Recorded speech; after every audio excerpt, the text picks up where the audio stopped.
A poor mechanic fixes a young nurse's car for free, unaware she was hiding a secret that would change both their lives forever. Hello, viewer. Thanks for joining us. Leave a like and share your thoughts in the comments, along with the city you're watching from. Now let's continue with the story. The morning sky was drenched in a relentless downpour, transforming the two-lane country road into a glistening ribbon of asphalt. Caleb Mills, 35 years old and standing over 6 feet tall, kept one hand on the hood of the old sedan he'd just pulled up behind. Rain hammered against his worn denim jacket, droplets cascading from the brim of his baseball cap. Even so, he leaned forward without hesitation, peering at the engine steaming beneath a thin veil of hot mist. On the driver's side of the stranded vehicle stood Sophie Donovan, a slight woman of 32 with brown, loosely wavy hair now plastered to her cheeks by the rain. Her big, expressive eyes shone with both worry and a hint of relief as she watched Caleb examine the overheated engine. She wore simple scrubs under a light jacket, a choice that clearly hadn't anticipated such a storm. Her face revealed the anxiety of someone who desperately needed to be somewhere, fast. "I'm really sorry," Sophie began, her voice slightly trembling. "I was on my way to the hospital for my first day of work. The temperature gauge spiked out of nowhere, and now it won't start at all." Caleb gave her a reassuring nod, water dripping off his brow. "Don't worry about it, ma'am. I see this a lot when folks drive through these back roads.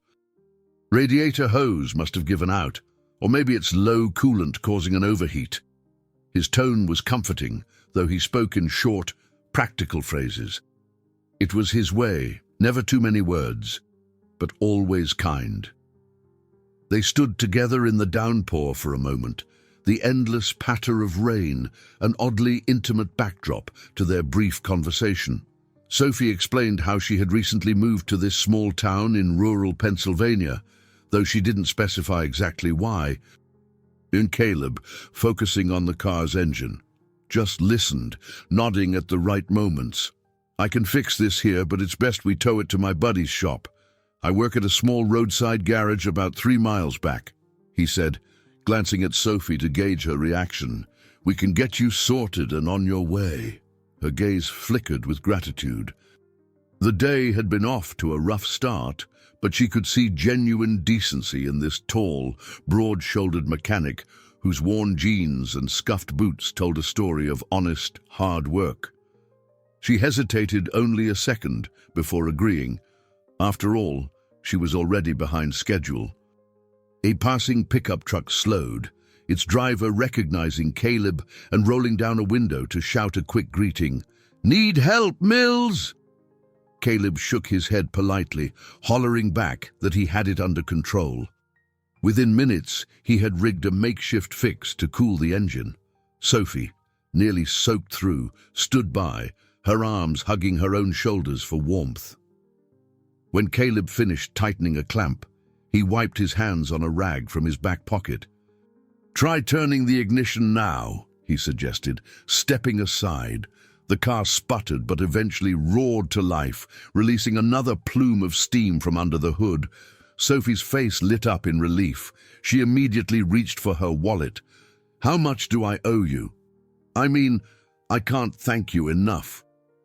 Her voice was urgent, sincere, as though she feared she might insult him by not offering payment. Caleb's face hardened just a bit, not out of anger, but from that familiar discomfort that came whenever someone tried to pay him for a roadside kindness.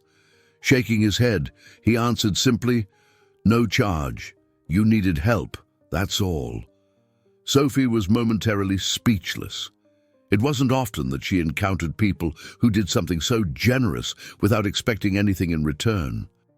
She insisted he at least take something to cover his time, but he refused again, adjusting the brim of his cap with a shy smile. Before she could argue further, he offered an understated grin and stepped back. "You should be on your way," he said gently. Their eyes met, his thoughtful and a bit weary, hers filled with gratitude and curiosity. A flicker of connection passed between them, quick as a flash of lightning across the sky. "Thank you," Sophie managed, her heart pounding with a curious mix of relief and wonder. "I promise I'll find a way to return the favor." Caleb only nodded, then turned to secure his tools. The rain showed no signs of letting up, but somehow, in that fleeting exchange, a warm spark had ignited between two strangers. Sophie drove off, glancing in the rearview mirror at Caleb standing by his pickup, water streaming off his shoulders.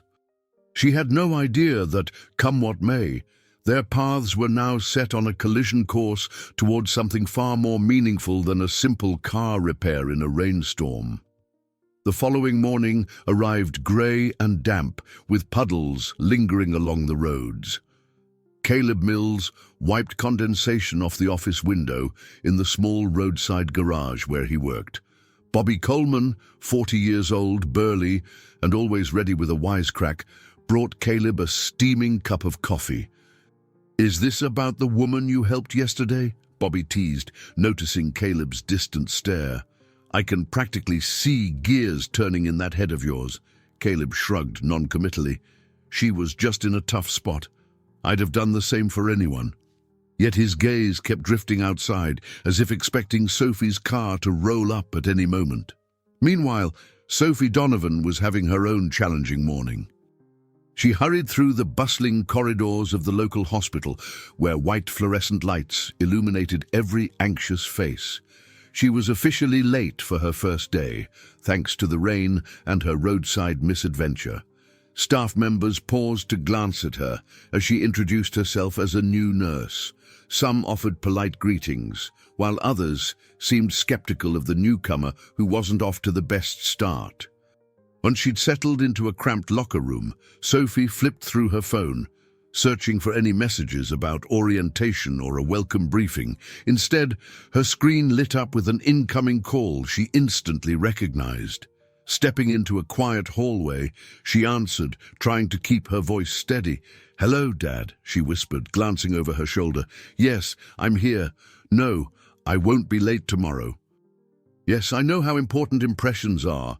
Sophie's tone balanced respect with a strain of exasperation. She ended the call with a curt, "I'll make you proud," then tucked the phone away, a worried crease forming between her brows. Back at the garage, Caleb and Bobby inspected a battered SUV up on the lift. But as they worked, Caleb recounted the story of fixing Sophie's car under the storm. Bobby picked up on the details. "Funny how you're still talking about that little incident," he remarked with a knowing grin. "Most times, you'd help somebody and move on without a second thought." Caleb bristled slightly, though he knew Bobby meant no harm. "She just struck me as different," he conceded, not sure why.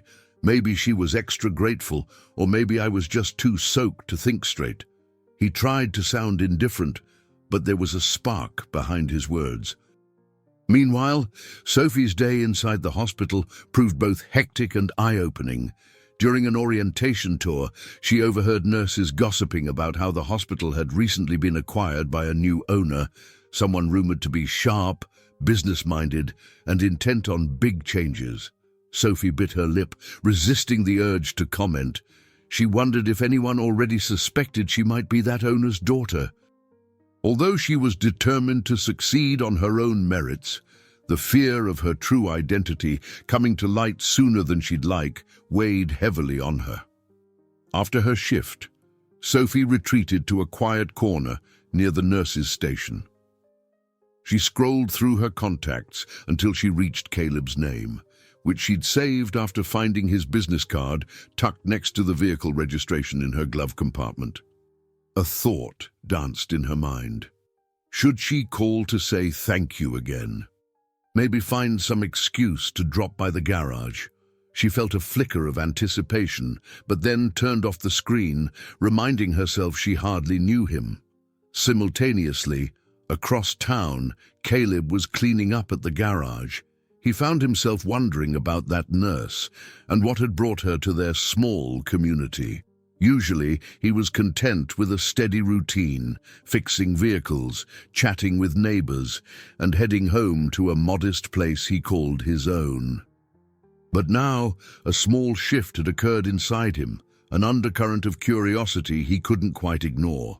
Just as he closed the shop for the day, Bobby slapped a newspaper into his hand, pointing to a small blurb about a grand charity event the hospital was planning. "Reckon we'll be seeing that new nurse there?" Bobby asked. Caleb only shrugged, but inwardly he felt that odd little twist of anticipation once more. He had no idea what was coming, yet a subtle feeling told him their paths would cross again, possibly sooner than he expected. The charity event announced in the local paper started to loom in everyone's mind. Slated for the following weekend, it promised free medical screenings, a fundraising raffle, and a community barbecue. The hospital's new leadership was intent on making a splash, though few residents understood just how closely Sophie Donovan was tied to it all. Caleb Mills sat on a wooden stool in the corner of the garage, an outdated magazine open on his lap. He wasn't really reading. Instead, he pictured Sophie, hair damp from the rain, her eyes anxious yet appreciative. There was a strange push and pull within him. Part of him wanted to see her again, but another part reminded him that tangling up his quiet life with someone he barely knew could mean drama he didn't need. Bobby Coleman clanked his toolbox shut. "So, are you actually going to that hospital event?" he asked, raising a brow. "They want volunteers to do light repairs, bikes, wheelchairs, that kind of thing. You'd be perfect for it." Caleb exhaled, the memory of Sophie's warm smile nudging him. "I don't know, man. The last time I volunteered at a big community thing, I ended up overshadowed by slick sponsors and logos on every tent." He recalled feeling out of place amidst corporate booths and glossy banners. "I like helping, but not as some kind of show." Bobby nodded, understanding but still pressed gently. "You might be needed, and it's for a good cause. Could be a chance to break out of your routine, too." Meanwhile, at the hospital, Sophie hovered by a row of lockers, confiding in Margaret Blake, a seasoned nurse in her early 50s, with a gentle smile and a practical approach to life. Margaret noticed Sophie's fidgety hands and nervous glances down the hallway. "Something on your mind, honey?" Margaret asked, adjusting the stethoscope around her neck. "First days are always tough, but you seem more unsettled than most newbies." Sophie lowered her voice. "They want me front and center at that charity event. I'm worried. People don't really know who I am or who my father is." Her heart clenched at the thought. She didn't want to become the subject of office gossip any sooner than necessary. Margaret gave her a comforting pat on the shoulder. "If you're there just to help folks, then let that be enough. You don't owe everyone your life story on day one." Sophie's anxiety, however, went beyond her father's identity. She couldn't stop replaying the sight of Caleb in the rain, his quiet strength and selflessness. She'd promised him she would find a way to repay his kindness, but so far she hadn't mustered the courage to reach out. Truth was, the idea of seeing him again both excited and scared her. She worried that once he discovered who she was, a Donovan, he might think she had hidden it on purpose. Early that evening, Sophie contemplated calling Caleb. Her phone felt heavy in her hand. Would he even want to hear from her? With a frustrated sigh, she set the phone aside and focused on tomorrow's shift schedule, burying herself in routine tasks. Across town, Caleb rummaged through a dusty box of old letters and snapshots in his modest living room. A photo of him and his late father at the garage's opening day caught his eye. His father's unwavering generosity, he never turned away anyone who needed help, had been etched into Caleb's heart. Yet he also recalled the times his father's kind nature was taken advantage of by wealthier folks who saw them as nothing more than cheap labor. The memory stung, fueling Caleb's reluctance to attend events tied to big donors or potential exploitation. Still, an image of Sophie's sincere gratitude tugged at him. He found himself wanting to believe she was different, that she was drawn to genuinely making a difference in people's lives. But doubt lingered. Would she belong to that world that never truly sees people like him? He closed the box and rubbed the back of his neck. The hospital had asked if he would provide free tune-ups on lawnmowers, wheelchairs, and other small equipment at the charity festival. He was on the fence, uncertain if he could face the subtle sense of inferiority that always snuck up on him in such settings. Neither Sophie nor Caleb realized how soon they would find themselves in the same crowded, bustling community event, forced to confront both each other and the uncertainties they were trying to escape. Thunderhead still lingered on the horizon, as if reflecting the tension building in Sophie Donovan's life. She leaned against the wall by the hospital's main entrance, her phone pressed to her ear. The voice on the other end, firm, authoritative, belonged to her father, Dr. Richard Donovan. "Sophie, the event's in a few days," he reminded, impatience creeping into his tone. "We need a flawless presentation, so please don't let this turn into a mess. I've invested heavily in this hospital, and our family name is on the line." Her shoulders tensed. "Dad, I'm fully aware. I'll be there. Just let me handle the nursing side, okay? I'm not comfortable making big speeches about expansions or finances." She tried to steady her voice, sensing his disapproval even through the phone. Dr. Donovan sighed. "Fine. But remember, perception is everything.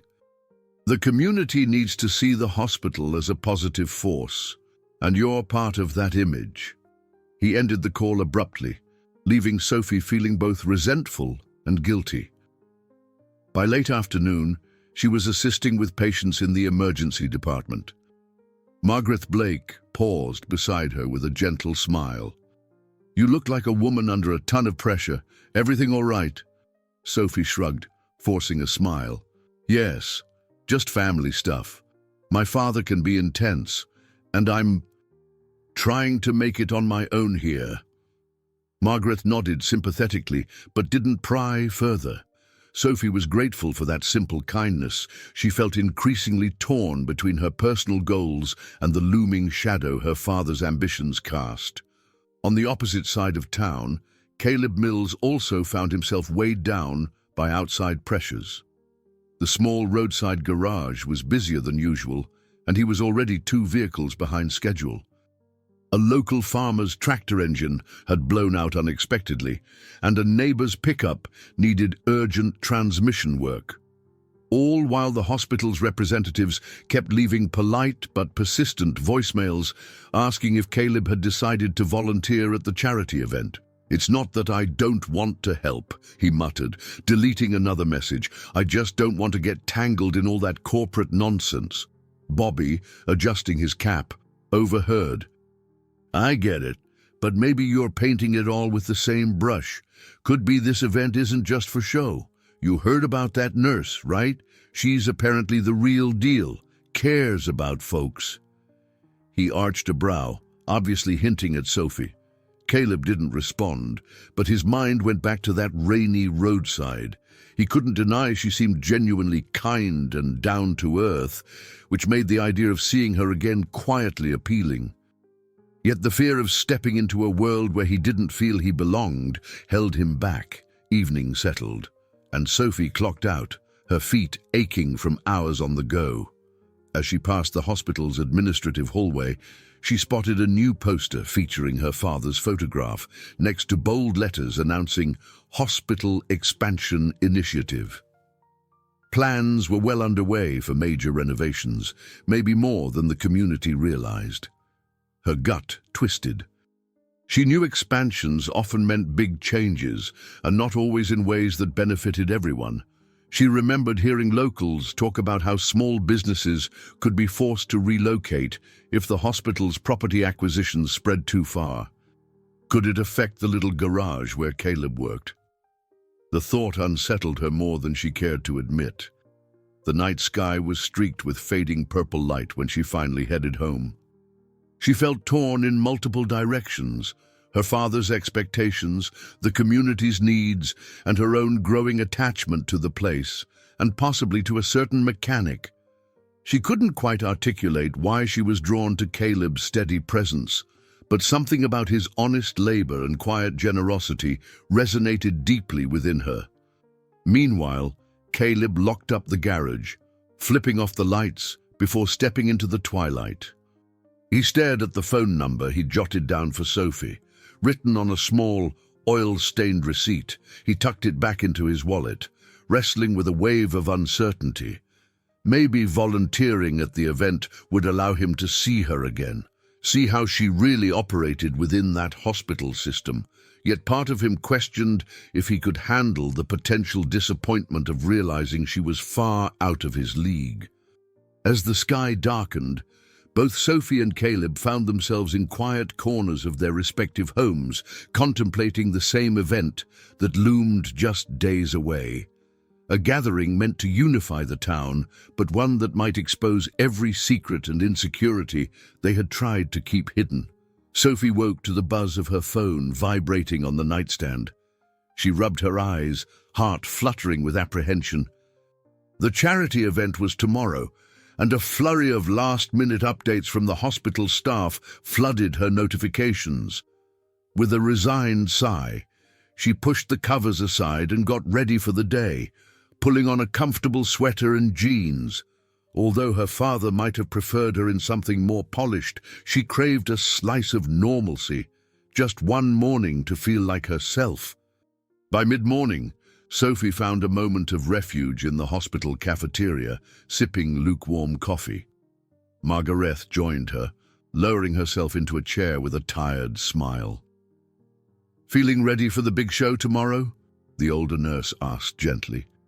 "Honestly," Sophie responded, fiddling with the coffee cup lid, "not really.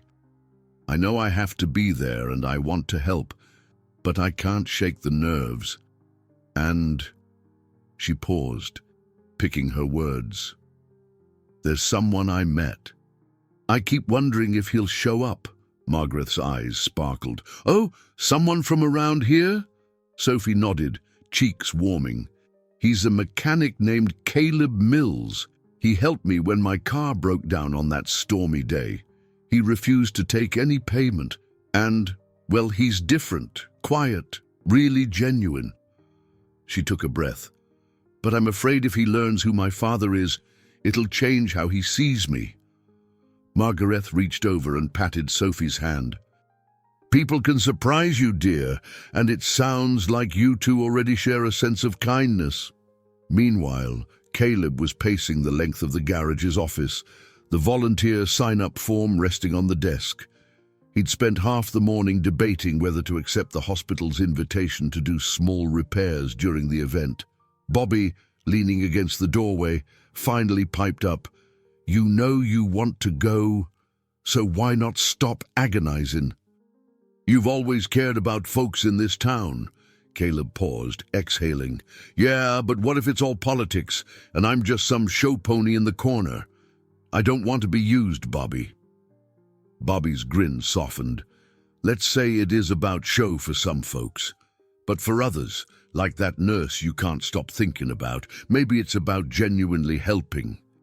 Don't punish them because of a few big shots who might have fancy agendas." After a moment of silence, Caleb finally scribbled his name on the form. "All right, I'll do it," he declared, though uncertainty still gripped him. But a small flicker of hope tugged at his chest. Perhaps he would cross paths with Sophie again, and maybe that wouldn't be such a bad thing. That evening, the entire town buzzed with preparations for the festival-like event. Local shops donated gift baskets for raffles, high school students painted signs, and a family-run bakery volunteered trays of cookies. Even the mayor planned to attend. Flyers were posted all over, announcing free health screenings and a day of community fun.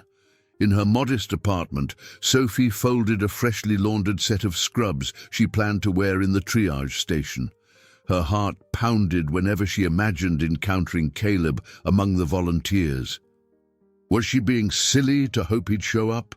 Possibly, but the idea that he might be there, working side by side with her, sparked an unexpected thrill. Elsewhere, Caleb closed the garage early to gather tools he'd take for on-site repairs, a small set of wrenches, a couple of spare parts, and a first aid kit of mechanical odds and ends. Each time he picked up a new tool, he reminded himself that this was a community effort and that his involvement could make a difference. A quiet voice in the back of his mind whispered about Sophie, about the genuine smile that had lingered even in the pouring rain. Neither of them knew exactly what the next day would bring, only that in stepping outside their comfort zones, they risked far more than embarrassment. They risked confronting hidden truths and facing questions of belonging, self-worth, and trust. And with each passing hour, it became clearer that this charity event wasn't just a local gathering. It was the threshold they both had been too timid to cross, until now. Saturday dawned crisp and bright, with the charity event just hours away. Sophie Donovan stood in the hospital's nearly empty break room, her mind racing through a mental checklist of tasks. She was supposed to oversee basic health screenings, blood pressure checks, glucose tests, yet her thoughts drifted to Caleb Mills more often than she cared to admit. She wondered if he would show up to fix all those bicycles and broken wheelchairs the event planners had been fretting about. Margaret Blake, the 50-year-old head nurse with a comforting, motherly air, entered and placed a gentle hand on Sophie's shoulder. "You're anxious," she observed softly, handing her a styrofoam cup of tea. "But it helps to remember why we do these things." Sophie sipped the tea and offered a small, wry smile. "I'm just hoping everything goes smoothly. My father wants this event to shine a light on the hospital's new direction, and he's not exactly patient with obstacles." Margaret nodded in understanding, then steered Sophie to a pair of chairs near the windows. They both sat. Through the glass, a slice of morning sunshine cast long beams across the linoleum floor. "There's a story I want to tell you," Margaret began. "Years ago, I was a traveling nurse, hopping from one state to another, not sure where I belonged. I had dreams of making a big difference, but fear and self-doubt kept me moving too often to root myself anywhere." Sophie leaned forward, genuinely curious. Margaret's warmth was impossible to ignore, and it felt good to listen rather than worry. "What changed?" she asked quietly. A soft chuckle escaped Margaret's lips. "I met a woman who reminded me that sometimes our value isn't about grand gestures, but about consistently showing up for people. She taught me that the simplest acts of kindness can do more than we imagine. I settled in this town a couple decades ago and never looked back." They fell silent for a moment. Sophie's eyes drifted to her folded hands. "I guess I'm trying to do something similar. I want to stand on my own, not just as my father's daughter, but prove my worth as a nurse. Yet I'm terrified of letting folks down or seeming like a fraud." Margaret reached over, giving Sophie's hands a comforting squeeze. "You have good instincts and a big heart. Trust that, and if you find yourself leaning on someone now and then, that's okay." Meanwhile, across town, Caleb was at home, carefully assembling a small box of spare parts. Socket wrenches, bolts, a couple of extra tubes for bike tires. It was everything he'd need to assist at the event. A part of him still felt unsure, a slight knot twisting in his stomach whenever he pictured milling around crowds under hospital tents. But he'd already committed. That morning, as he prepared, an old memory surfaced. Caleb's father had been a gentle giant of a man, known for rescuing folks stranded by flat tires or broken engines without charging a dime. When Caleb was 19, he'd once asked his father why he gave away so much of his time and skill. The older man had simply said, "Everybody needs somebody sometimes, son. Doesn't matter if they can pay you or not. If you do what's right, the rest will figure itself out." Caleb paused in the middle of gathering his tools, letting out a steady breath. He still believed in that principle: help whenever you can, no matter who's on the receiving end. Maybe the hospital event was a chance to honor those values on a bigger stage. Yet a nagging doubt lingered. Dr. Donovan's name was plastered all over the promotional materials, and Caleb had heard enough rumors about the hospital expansion to sense potential conflict.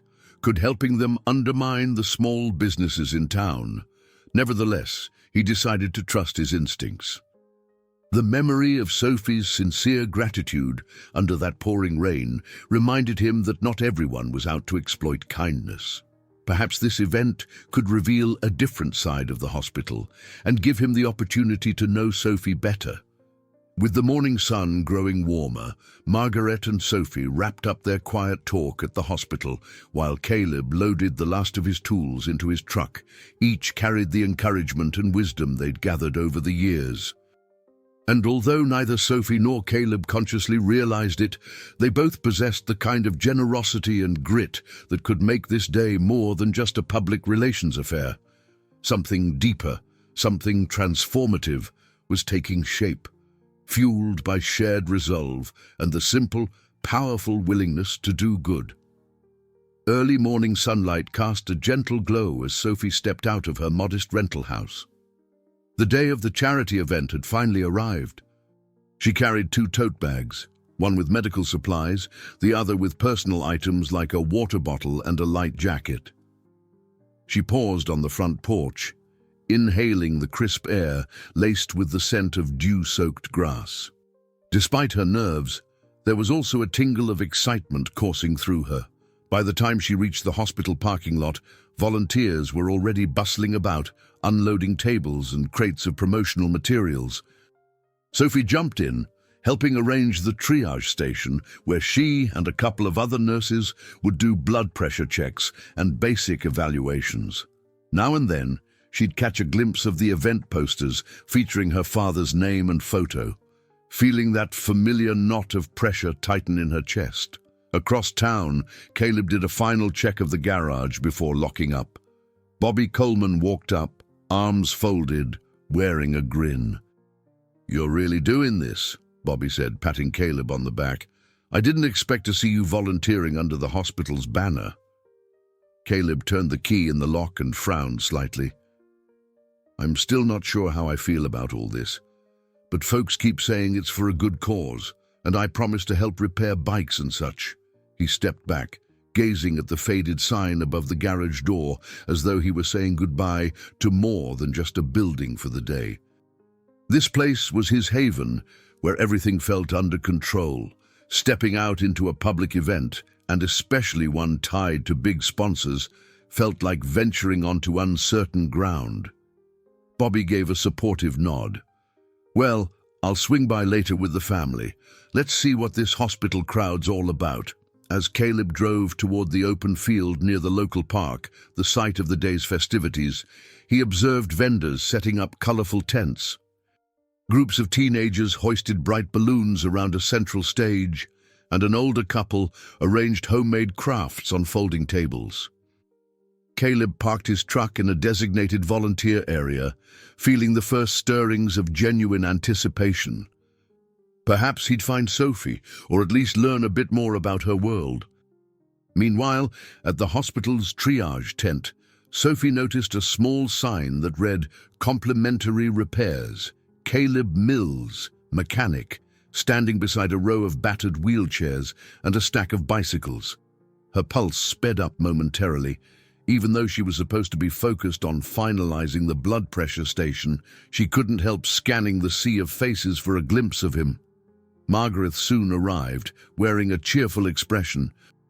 "We've got folks lining up for checkups already," she announced. "Try not to worry too much, dear. Today's about helping people." Sophie nodded, adjusting her stethoscope.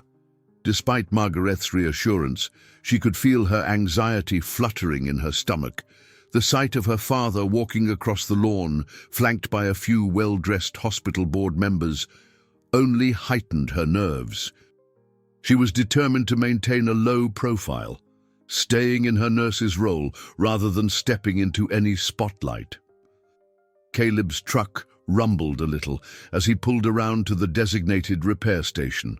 A coordinator greeted him warmly, directing him to a corner where various broken items waited. He hopped out, carefully unloading his kit. The buzz of chatter and distant live music created a lively backdrop. This was a whole new environment for him. Kids darting around with balloon animals, an announcer testing a microphone. He had to admit it felt good to see the town come together for something positive.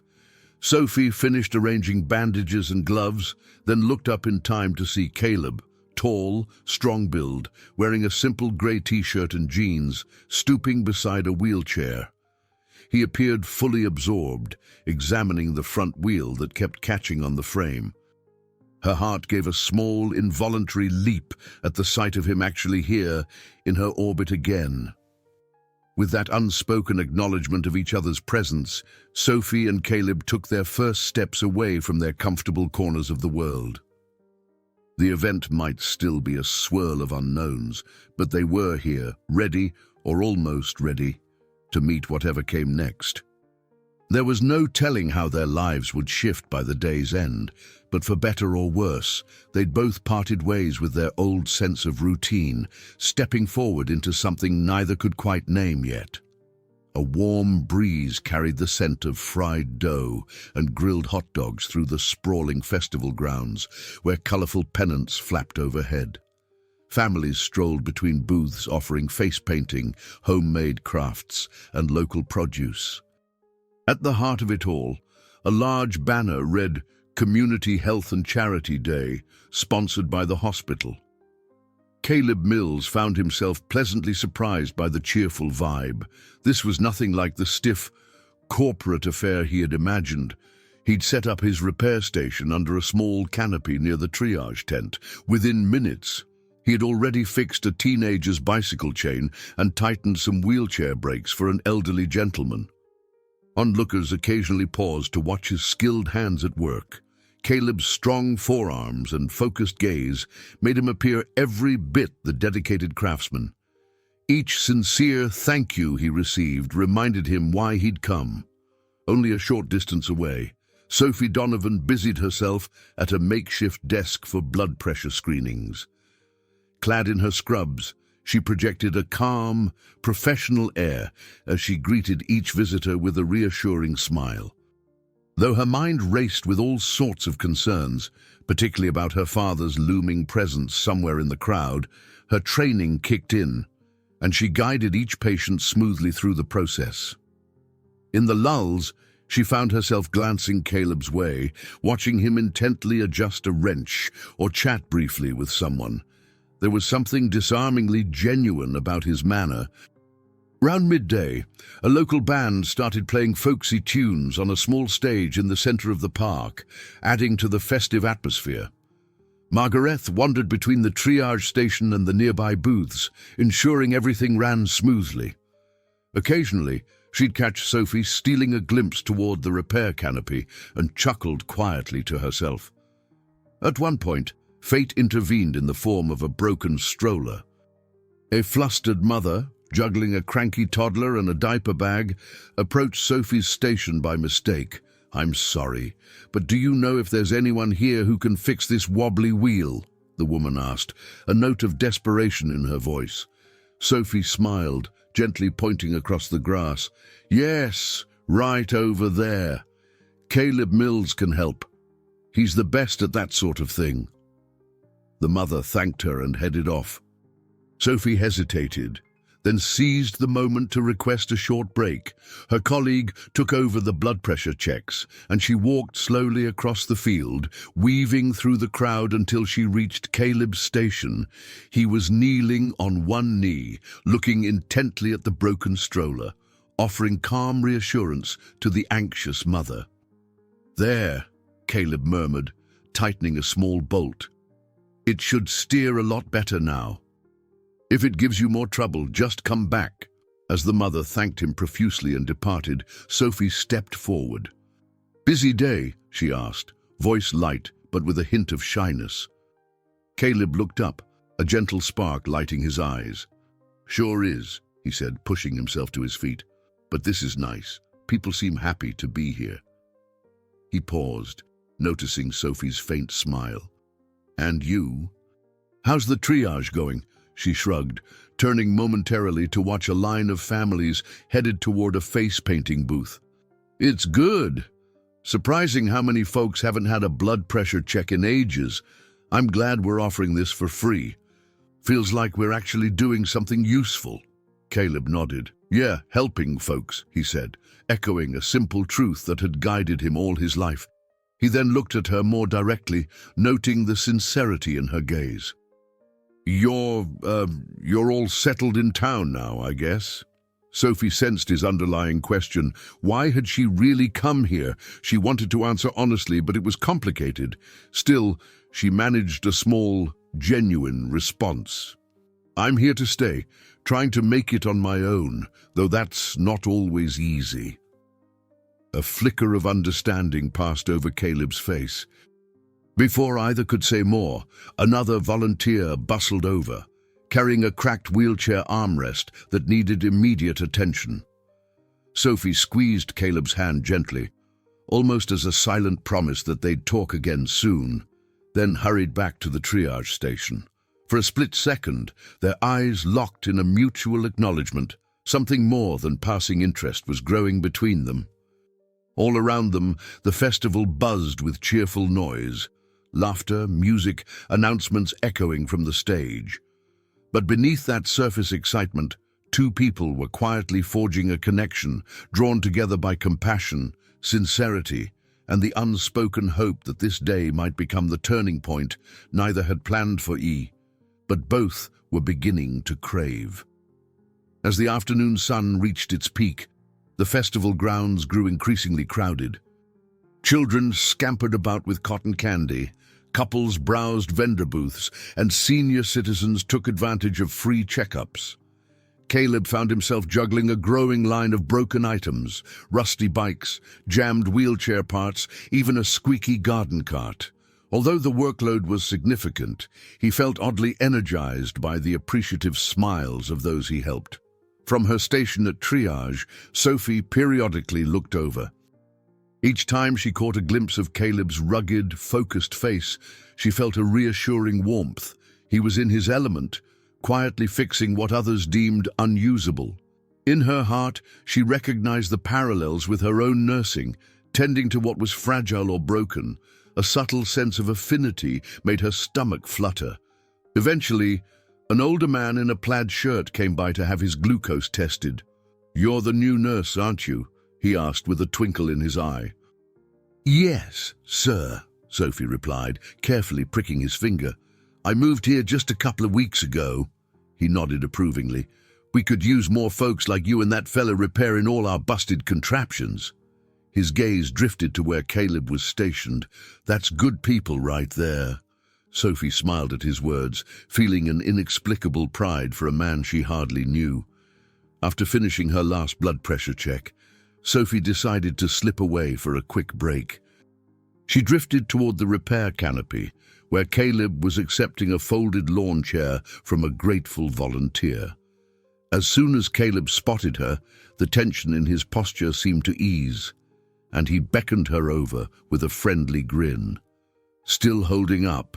she asked gently, noticing a light sheen of sweat on his brow. "I'm good," he replied, wiping his forehead with a rag. "Could use some water, though." He let out a chuckle. "Been so busy I haven't even had a chance to grab a drink." Sophie's eyes darted around, spotting a nearby cooler. She popped it open, retrieving a bottle of water.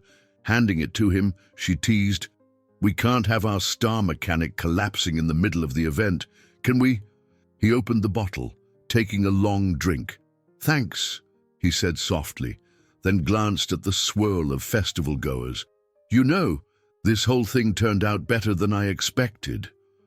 Sophie nodded. "For me too. I was worried it might be all pomp and show, but people are genuinely getting help." She paused. "Speaking of which, you mentioned you run or work at a garage. I'm thinking of scheduling a proper check for my car sometime soon." He cracked a small smile. I'd be glad to take a look. Maybe we'll make sure it doesn't overheat on you again, though next time I might have to accept some form of payment." There was a light tease in his tone, but also sincerity.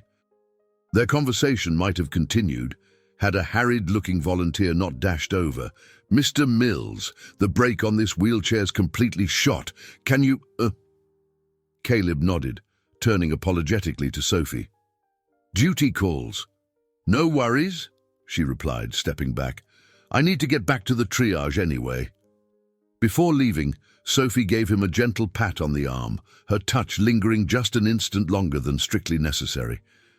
A faint blush warmed her cheeks, but she met his eyes with a smile, as though both recognized something wordless passing between them. Their schedules kept them from chatting more, but that brief exchange left them both feeling lighter. Sophie returned to her station with renewed energy, greeting an elderly couple for their checkups. Caleb, in turn, navigated the next repairs with an extra spark of motivation. He glanced now and then across the crowd, half hoping to catch another glimpse of Sophie's bright gaze. Though they'd only spoken for a few minutes, it felt like an important step. Where once they were strangers forced together by a rainstorm, they were now on the verge of genuine friendship, perhaps something more. And within the vibrant hum of the festival, their quiet but growing bond offered a sweet counterpoint to the clamor around them, suggesting that fate, or simple kindness, had a way of drawing two hearts together. By mid-afternoon, the charity event took on an atmosphere reminiscent of a small-town fair. A local band played easygoing country tunes from a makeshift stage. Children laughed as they hopped in a bounce house, and the mouth-watering aroma of barbecued brisket drifted from the food stalls. Somewhere between checking blood pressures and greeting festival attendees, Sophie realized how welcoming this community could be. She'd met half a dozen other nurses who volunteered their off hours, plus a few physicians who stopped by to offer quick consults. One nurse named Ginny chatted excitedly with Sophie, even exchanging phone numbers so they could meet for coffee on an upcoming off day. It felt wonderful to forge connections without the constant worry that people would see her as Dr. Donovan's daughter first, and a capable nurse second. Caleb, too, discovered that he wasn't an outsider here. Dozens of friendly faces thanked him, with some remembering times he'd previously helped them out for free. A retired veteran named Emmett Jameson lingered to swap stories of old cars and mechanical fixes.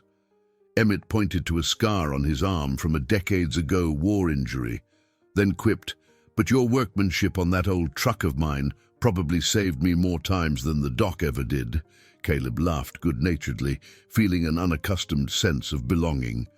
At one point, Sophie hurried over between patient checkups, lightly catching her breath.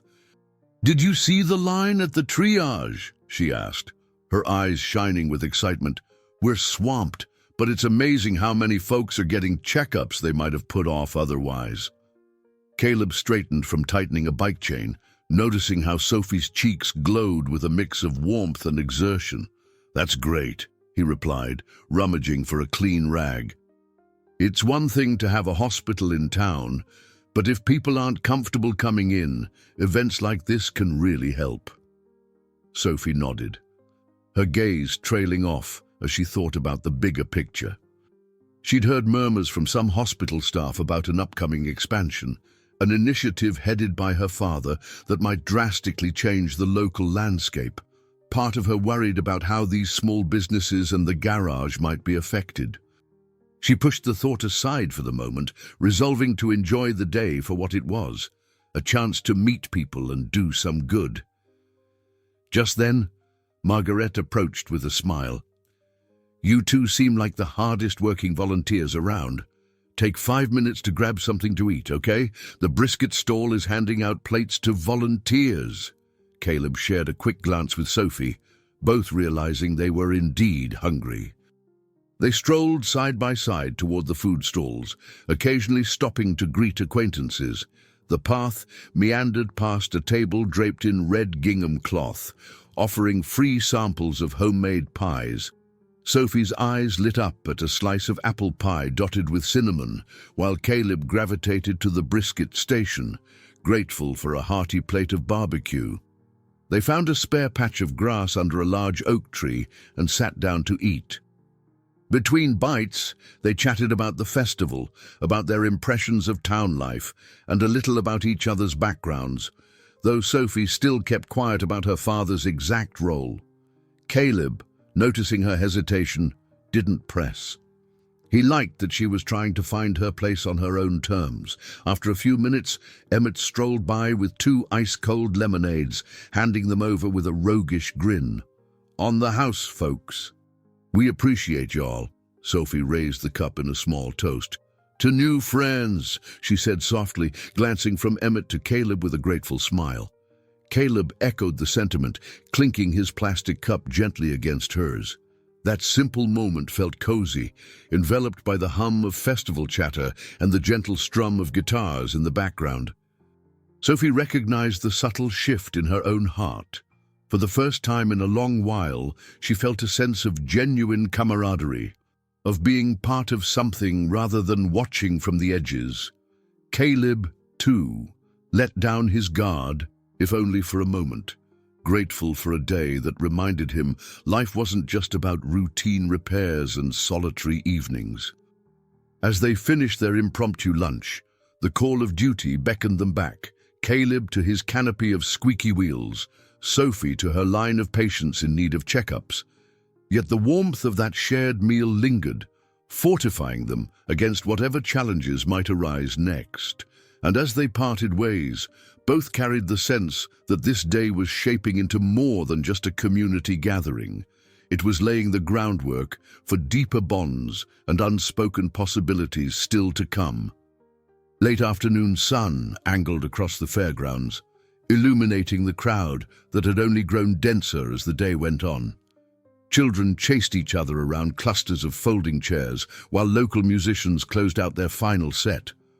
Sophie, finishing up a glucose test for a chatty older woman, sensed a growing tension in the air, an undercurrent she couldn't quite place.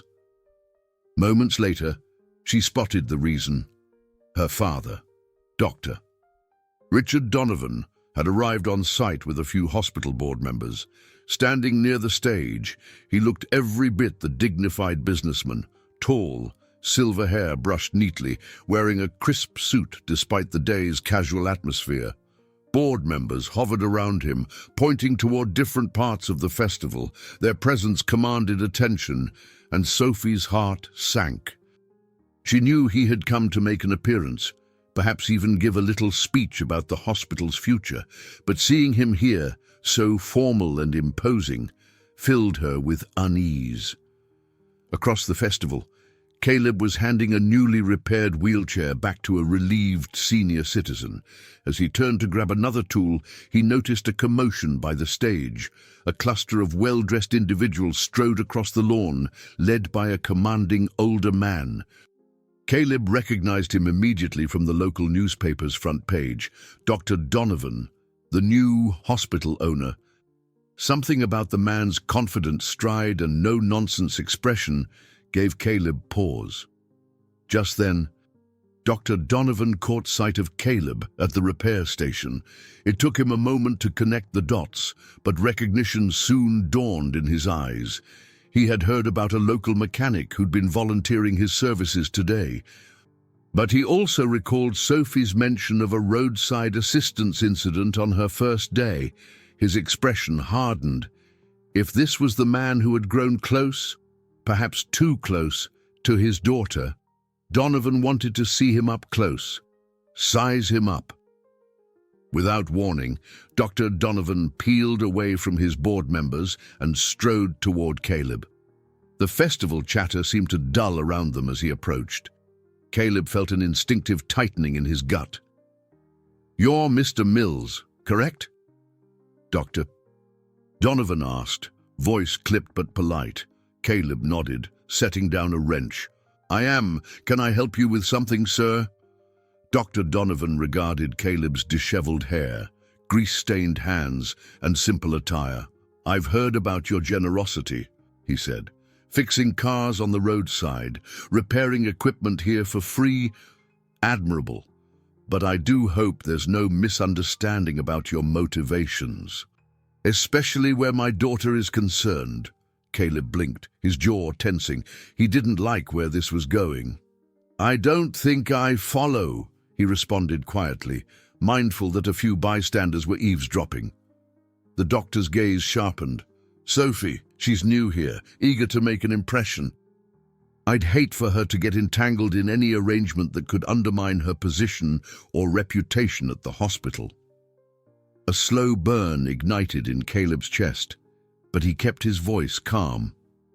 "With all due respect, Dr. Donovan, your daughter doesn't owe me anything. I helped her out because she needed it, same as I've done for others." From a short distance away, Sophie spotted the tense exchange and felt her stomach twist in alarm. She quickly handed off the nurse's station to a colleague and headed toward the repair canopy. By the time she reached them, Dr. Donovan's voice was low, measured, but unmistakably confrontational. "I appreciate good deeds, Mr. Mills. But let's be clear, my family and my hospital are not your personal stepping stones." His tone brimmed with cold warning. Caleb inhaled, struggling to hold back his anger. "I don't need stepping stones, sir. I have my own business. And I'm no charity case. If anything, I'm the one who's been giving to this community." At that moment, Sophie interjected, placing herself between them. "Dad, please," she whispered, cheeks flushed. "This isn't the time or place." Dr. Donovan's stern gaze flicked to Sophie, then back to Caleb, as if ensuring his message had been received.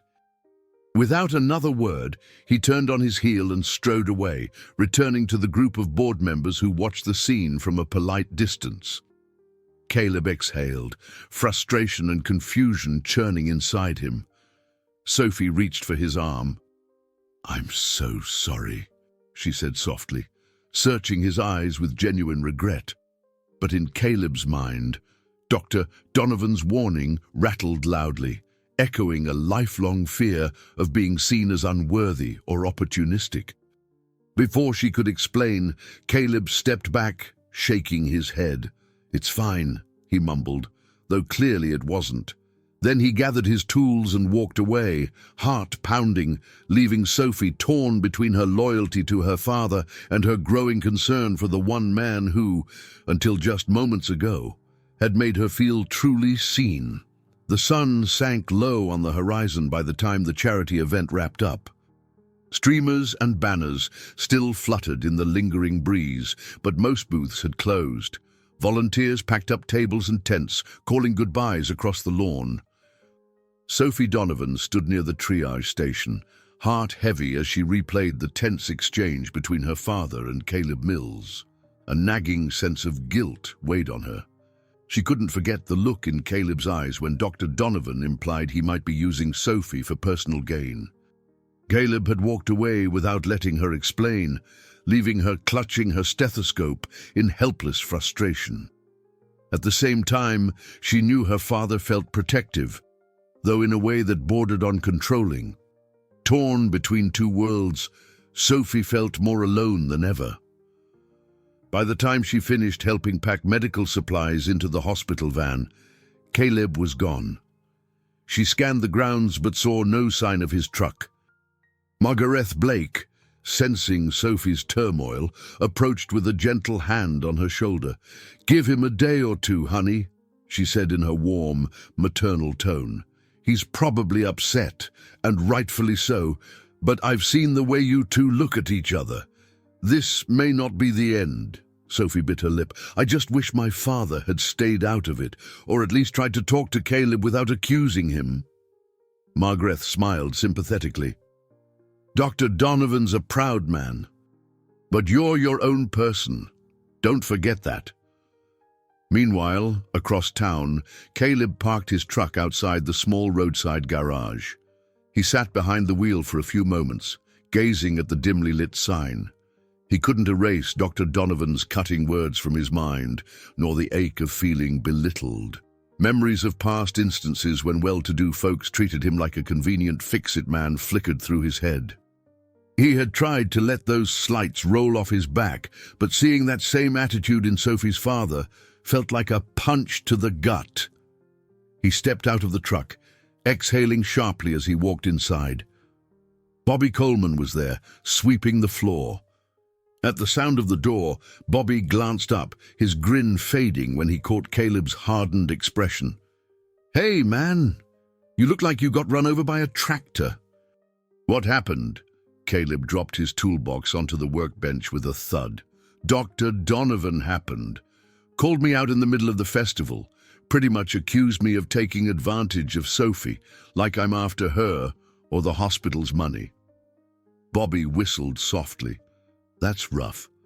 I'm sorry, but you know that's not true." "Yeah, well, doesn't matter if he's the guy signing paychecks around here," Caleb muttered, jaw clenched. He paused, shaking his head. "I don't know what to do with all this. I feel betrayed, but Sophie didn't do anything wrong." They locked up the garage in silence. The day that had started so hopefully had taken a sour turn, leaving Caleb's mood in tatters. He knew deep down that Sophie wasn't to blame, but she was still part of that Donovan family, part of the hospital threatening to expand in ways he suspected could hurt local businesses. If Dr.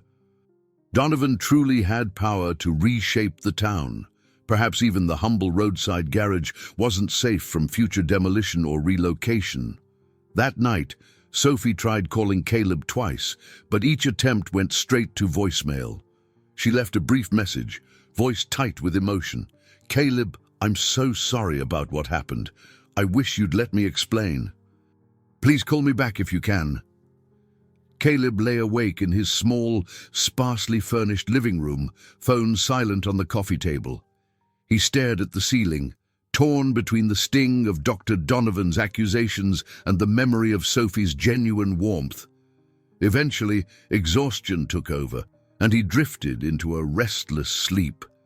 Yet both of them knew that something essential had shifted. The tenderness they'd been carefully nurturing now stood on fragile ground.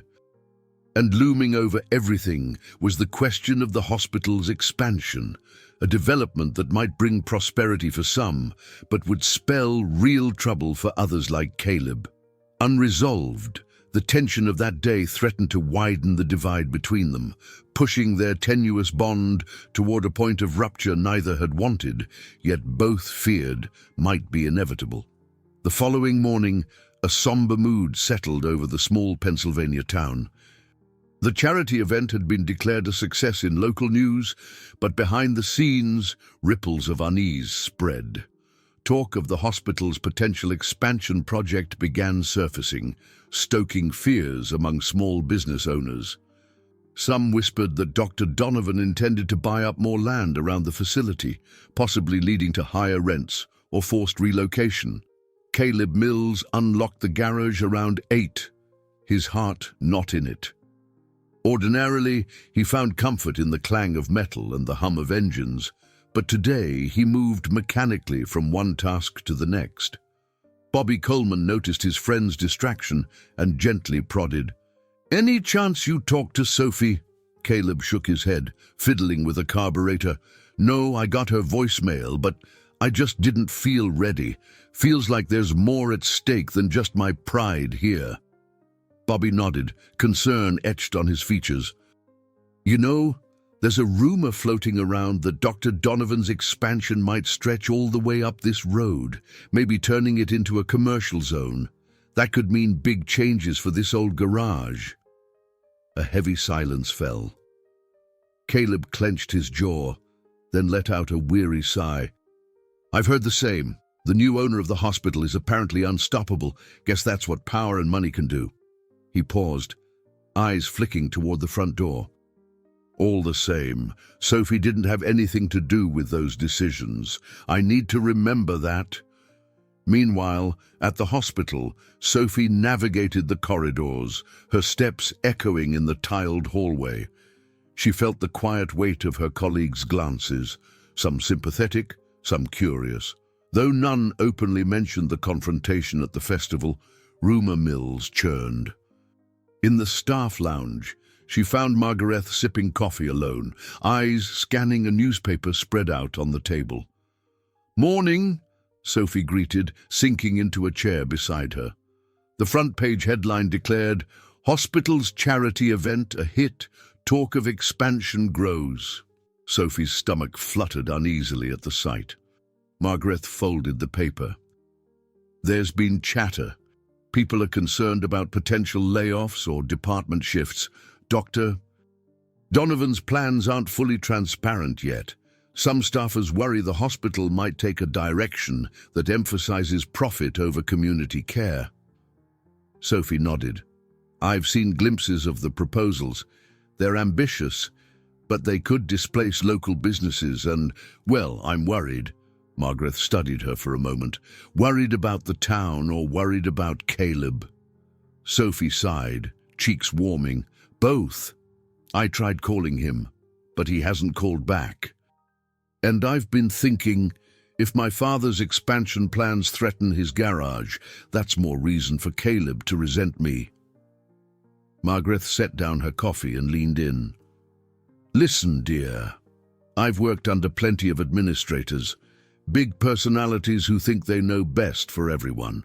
Doesn't always mean they're right, but it also doesn't mean you have to stand aside. If you believe the project's flawed, use your voice. You might not sway your father entirely, but you can make him listen." That afternoon, Sophie discovered a growing group of local merchants, city officials, and citizens gathering at the town hall to discuss the expansion rumors. She stood at the back of the small meeting room, listening as Larry Wilson, the owner of a nearby grocery store, lamented that rising property costs could force him out of business. A local farmer worried about losing land to parking lots. Sophie felt torn. Technically, she was a Donovan and should be supporting her father's project, but her conscience kept nagging that something about the scope of these plans wasn't right for the town she was starting to love. From a distance, she spotted Caleb in the crowd, arms folded, expression grim. His gaze flicked to her once, then slid away. The sting of that dismissal only fueled her resolve. After the meeting ended, she lingered in the hallway, wondering if Caleb might approach her. Instead, he kept a careful distance, speaking quietly with Bobby and a couple of other merchants. Sophie realized she'd have to be the one to make the next move, whether that meant confronting her father about scaling back the expansion or finding a way to protect the people she'd come to respect. And just maybe prove to Caleb that she wasn't his enemy, but an ally in a fight that was growing larger than either of them anticipated. Time in the small town seemed to accelerate as talks about the hospital expansion intensified. Dr. Richard Donovan dispatched representatives to local council meetings, brandishing glossy brochures promising economic growth and improved healthcare infrastructure. Yet behind the slick marketing, many residents, particularly small business owners, feared they would be bulldozed in the process. At the roadside garage, Caleb and Bobby found themselves inundated with concerned locals. Some came under the guise of needing quick repairs, but really they sought reassurance or a plan. "We're not alone in this, right?" asked Mary Jenkins, a kindly middle-aged woman who ran a nearby bakery. "If the hospital builds out that far, I'll lose my storefront." Caleb tried to sound confident, though his insides churned. "We'll figure something out. The town council hasn't signed off yet, and we can raise concerns at future hearings." Meanwhile, Sophie grappled with her own set of fears inside the hospital corridors. She overheard conversations among doctors and nurses speculating about staff cuts or departmental shifts to fund the expansion. Privately, she studied the outline her father's office had circulated, proposing a massive new wing, extra parking lots, and possible deals with outside corporations. The more she read, the more uneasy she became. Her father's intentions might be good in theory: modernize healthcare, attract more patients, but the cost to the community felt too high. He was forging ahead with minimal local input, confident his expertise overrode small-town sentiments. Sophie recognized that uncompromising streak, one she had lived under for years. But no matter how often she tried to muster courage, confronting him directly felt like scaling a mountain with no footholds. One evening, she mustered enough nerve to knock on her father's office door. The rich mahogany desk and shelves, lined with medical textbooks, gave the room an imposing aura. Dr. Donovan glanced up, adjusting his reading glasses. "Sophie, come in," he said briskly. "Busy, but I can give you a moment." Her stomach knotted. "Dad, I've been reading over the expansion plans," she began carefully. "I'm worried about the impact on small businesses, like the local mechanics shop, the bakery, and—" He raised a hand, silencing her. "You've heard too many rumors. We're offering fair compensation for any property needed. This town stands to benefit from better facilities and more jobs." Sophie's pulse quickened. "But from what I understand, many local owners can't afford to relocate, even with compensation. They may lose customers if forced to move farther out. And the sense of community—" "That's enough," her father cut in. His gaze hardened. "I appreciate your concern, but you're not an expert on development or administration. Stick to your nursing role. Let the hospital's leadership handle the broader vision." She swallowed hard, every fiber of her being wanting to persist. Yet the old pang of intimidation rose in her chest. The memory of how her father's disappointment always stung. She offered a small nod and left, frustration roiling beneath her polite exterior. Outside, the early autumn sky was streaked with oranges and purples. Sophie paused on the hospital's front steps, breathing in the evening air. She couldn't just watch this happen. She had to do something. Her father's dismissal was expected, but it still hurt. Gathering her thoughts, she decided to attend the next community meeting, this time not as a silent observer. Elsewhere, in his modest living room, Caleb flipped through local papers spread out on his coffee table. Articles about the expansion project dominated the headlines. Each piece felt like a blow, confirming his fear that the hospital's unstoppable plan would eventually swallow up the roadside garage and more. He thought about calling Sophie, an impulse born from the memory of her kind smile, but doubt gnawed at him. Was she truly on his side? Or was her loyalty to her father and the hospital too strong to break? The weight of these unanswered questions pressed on them both. Like standing before a colossal mountain, each step forward was met with new barriers. Sophie needed to find her voice in the face of her father's authority. Caleb needed to rally with other local owners, no longer content to rely on quiet endurance. And somehow, amid all these looming pressures, they both had to decide whether the fragile bond they'd begun forging could survive the inevitable storm ahead. A tense week slipped by, each day bringing fresh debates at City Hall and new speculation in the local paper. Some community members felt tempted by the promise of progress. Others feared losing the essence of their hometown. In the midst of it all, Caleb Mills kept toiling at the garage, trying not to let the uncertainty paralyze him. Late one afternoon, after finishing a truck repair, he stepped outside and found Sophie Donovan standing by his pickup. The sky glowed with the warm palette of a setting sun. She wore her nurse's scrubs under a casual jacket, her expression a mix of apology and determination. "Hi," she said quietly, looking up at him. Her hands fidgeted with the edge of the jacket. "I'm sorry to just show up, but I needed to talk to you. Can I come in?" Caleb hesitated, heart thudding, even after days of silence. Seeing her awakened the feelings he'd tried to bury. He gave a short nod and gestured for her to follow him inside. The interior of the garage smelled of motor oil and old leather, the floor cluttered with tools. They settled near a small workbench, the overhead light casting a gentle glow on their faces. Sophie took a breath, as though gathering courage. "I know you've been avoiding me, and I don't blame you. My father's words at the festival were harsh. He doesn't understand how you helped me without expecting anything in return." Caleb crossed his arms, leaning against a shelf. "He's your father, Sophie. You don't need to apologize for him." But it stung. Yeah. And then this expansion thing. It feels like the hospital is a bulldozer, and we're just a bunch of roadside obstacles. Sophie's eyes flickered with empathy. "I've been digging into the project details. It's more expansive than I realized. The hospital is pushing to secure a significant chunk of land around the existing campus. If they get it, shops like yours, Mary's Bakery, Larry's Grocery, they could all be forced to relocate or sell." I confronted my father. He brushed off my concerns. Caleb forced a sigh. "Figures." A tight silence followed, though he sensed Sophie had more to say. Finally, she continued, her voice quivering with conviction. "I'm not okay with it. I didn't come here to overshadow people or let my father's ambitions displace an entire community.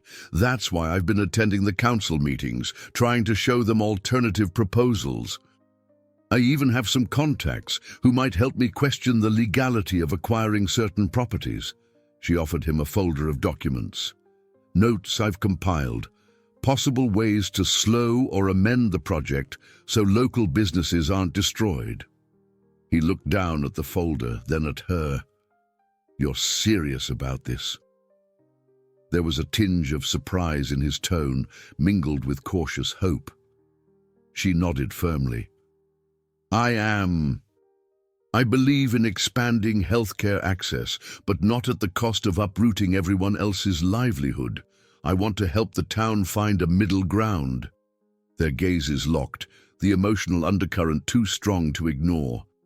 "I appreciate you telling me all this," he said quietly. I was so angry after your father confronted me that I assumed you'd side with him. But you're risking a lot to do this, aren't you?" Sophie mustered a faint smile. "I might lose my father's approval, maybe even my position if he feels I'm undermining the hospital, but I can't stand by and watch people I care about suffer. This town is starting to feel like my home, too." His shoulders relaxed. In that moment, the tension and mistrust between them eased, replaced by a fragile sense of alliance. He gently reached for her hand. "You're a good person, Sophie Donovan," he murmured, a flicker of admiration glinting in his eyes. For the first time in days, a faint light pierced the darkness that had overshadowed them. They stood side by side, poring over her research, discussing strategies. Outside, evening settled into night, but inside the garage, a quiet fire of determination burned. Neither knew if they could truly halt Dr. Donovan's ambitions or sway the hospital board, yet in that worn, oil-scented workshop they forged a pact to fight for the town's future.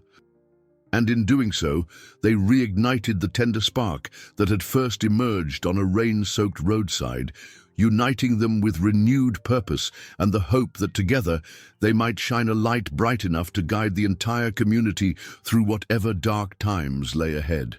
Over the next several days, the garage transformed into an unofficial command center for the concerned citizens rallying against the hospital's overreach. Tables were pushed together, strewn with papers, maps, and notes that Sophie Donovan had gathered. Caleb Mills coordinated with local merchants who trickled in and out, sharing their worries and lending support. One evening, Margaret Blake joined them after her hospital shift ended, bringing fresh-baked cookies and a warm smile. Bobby Coleman was there, too, scribbling down ideas on a notepad. Larry Wilson, the anxious grocery store owner, flipped through building permits and zoning regulations. Even Emmett Jameson, The retired veteran who used a cane chimed in with stories of communities he'd seen swallowed up by urban sprawl. They formed an unlikely coalition: nurses, mechanics, storekeepers, and everyday residents determined to speak up. Sophie, perched on a stool, highlighted sections of the proposed expansion plan where she believed they could negotiate for smaller-scale development. "Look, the hospital wants to add a new wing and more parking. But does it have to be so huge that it bulldozes half of Main Street?" she argued. "Maybe we can get them to scale back or relocate certain facilities."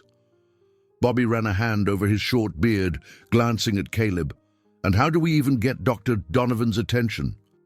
"He's got money, connections, a way of brushing people off." Sophie's jaw tightened. "I'm his daughter, and he brushes me off too. But if we collect testimonies from enough citizens, present them at the next council meeting, we can put pressure on him publicly. Even Dad can't ignore a united front." Caleb nodded, wearing an air of quiet resolve. "We've got to show that the town isn't against hospital improvements, just that we want them done responsibly. We're not anti-progress, we just don't want to be steamrolled." As they strategized, Margaret offered her perspective from inside the hospital. Some staff fear losing their jobs if Dr. Donovan pulls his funding. They're afraid to speak up, but a few are willing to sign a letter supporting a moderated expansion. "I'll talk to them, see if we can get their signatures." Meanwhile, Emmett chimed in about gathering historical data. "If the buildings on Main Street have some historical or cultural value, the hospital might face extra hurdles in demolishing or annexing them." Larry leaned forward, hope glimmering in his tired eyes. "You think that could buy us more time?" Sophie nodded. "Absolutely. At least enough to push for an alternative proposal that spares local businesses." Night deepened outside, the hum of passing cars thinning to near silence. Yet the group pressed on, forging a plan of action. They would gather petitions, compile stories from elderly residents, collect statements from vendors who'd been part of the town for generations. Each piece of information felt like a building block in a wall of resistance, a buffer against the hospital's unstoppable facade. When the meeting finally wrapped, Bobby and Larry headed home, leaving Sophie and Caleb tidying up scattered papers and cookie crumbs. Margaret had slipped out earlier with a gentle promise to handle hospital staff outreach. Caleb ran a hand through his hair, eyes scanning the reorganized documents. He glanced at Sophie, who was hugging the folder of proposals against her chest. "You know, I never pictured I'd be leading a charge like this," he murmured with a half-smile. "I'm more of a fix one thing at a time kind of guy." Sophie's lips curved into a soft grin. "And I always thought I'd be working under my father's umbrella, just content to be a nurse. Funny how life changes when you realize something bigger is at stake." They shared a moment of mutual understanding, both carrying weighty personal stakes in this fight. For Sophie, it was standing up to a father she'd never challenged so directly. For Caleb, it was protecting the home he'd built on honest work and devotion to the community.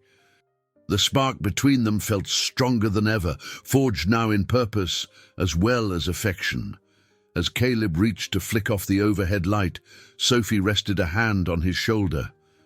"Thank you," she whispered, "for trusting me enough to do this together." He turned, gently clasping her hand. "Thank you for standing up for us, even if it means standing against your own father." They stepped outside into the cool night air, the moon casting pale silver across the quiet street. Neither had illusions about the difficulty of the battle ahead, yet they felt a renewed sense of hope.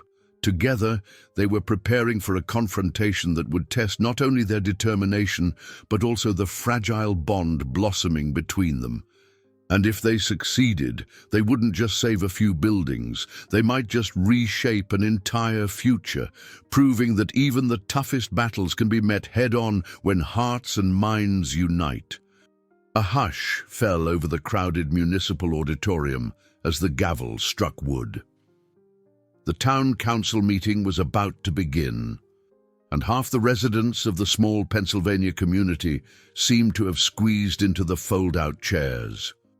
A projector screen displayed the hospital's proposed expansion plans, glossy digital renderings of sleek buildings, expanded parking lots, and modern amenities. Yet, despite the polished presentation, the tension in the air was palpable. Sophie Donovan sat in the second row, her fingers laced nervously in her lap. On her right, Margaret Blake clutched a manila folder stuffed with signed statements from hospital staff who wanted a gentler approach to growth. On Sophie's left, Caleb Mills waited, arms folded, eyes fixed on the front of the room. Behind them, a sea of community members, shop owners, farmers, retirees, murmured in hushed tones about what might happen if the council approved the plan unchallenged. Seated at a long table along the front wall, Dr. Richard Donovan and his entourage prepared to make their case. He wore a finely tailored suit, and his posture exuded confidence. Once the council chairperson finished initial announcements, she gestured toward Dr. Donovan. "We'll hear from the hospital board first." With a quick nod, Dr. Donovan rose, clicked through a slide deck, and spoke in a steady, practiced tone. He highlighted the potential benefits: new jobs, improved patient care, updated facilities. Each slide showed architectural models that looked undeniably impressive. Many in the crowd nodded in interest or murmured approval. Caleb could feel his stomach knot. He recognized the salesmanship, factual numbers mixed with broad promises of economic uplift. But he also knew the heartbreak behind the scenes: people forced to relocate, businesses shuttered, a community identity swallowed up by a corporate footprint. When Dr. Donovan concluded, the council chair invited questions or statements. Larry Wilson stood, voice quavering, clutching a piece of paper. "Sir, I run a grocery store that's been in my family for decades. I've read the hospital's plan. Your new parking lot would go right where my store stands. The compensation you're offering wouldn't cover the cost of re-establishing somewhere else." He hesitated, swallowing hard. "Is that really progress? For me to lose my livelihood?"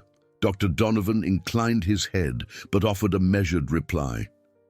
"I understand your concerns, Mr. Wilson. Progress, however, sometimes requires sacrifice. We're committed to fair market value compensation, and I'm certain we can find alternative locations that serve your store's needs." Anger rippled through the audience.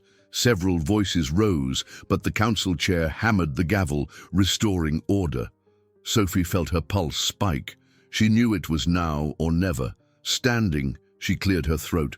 "Madam Chair, may I speak?" The chair nodded, and the crowd shifted with curiosity. Sophie glanced at her father, who observed her with an impassive stare.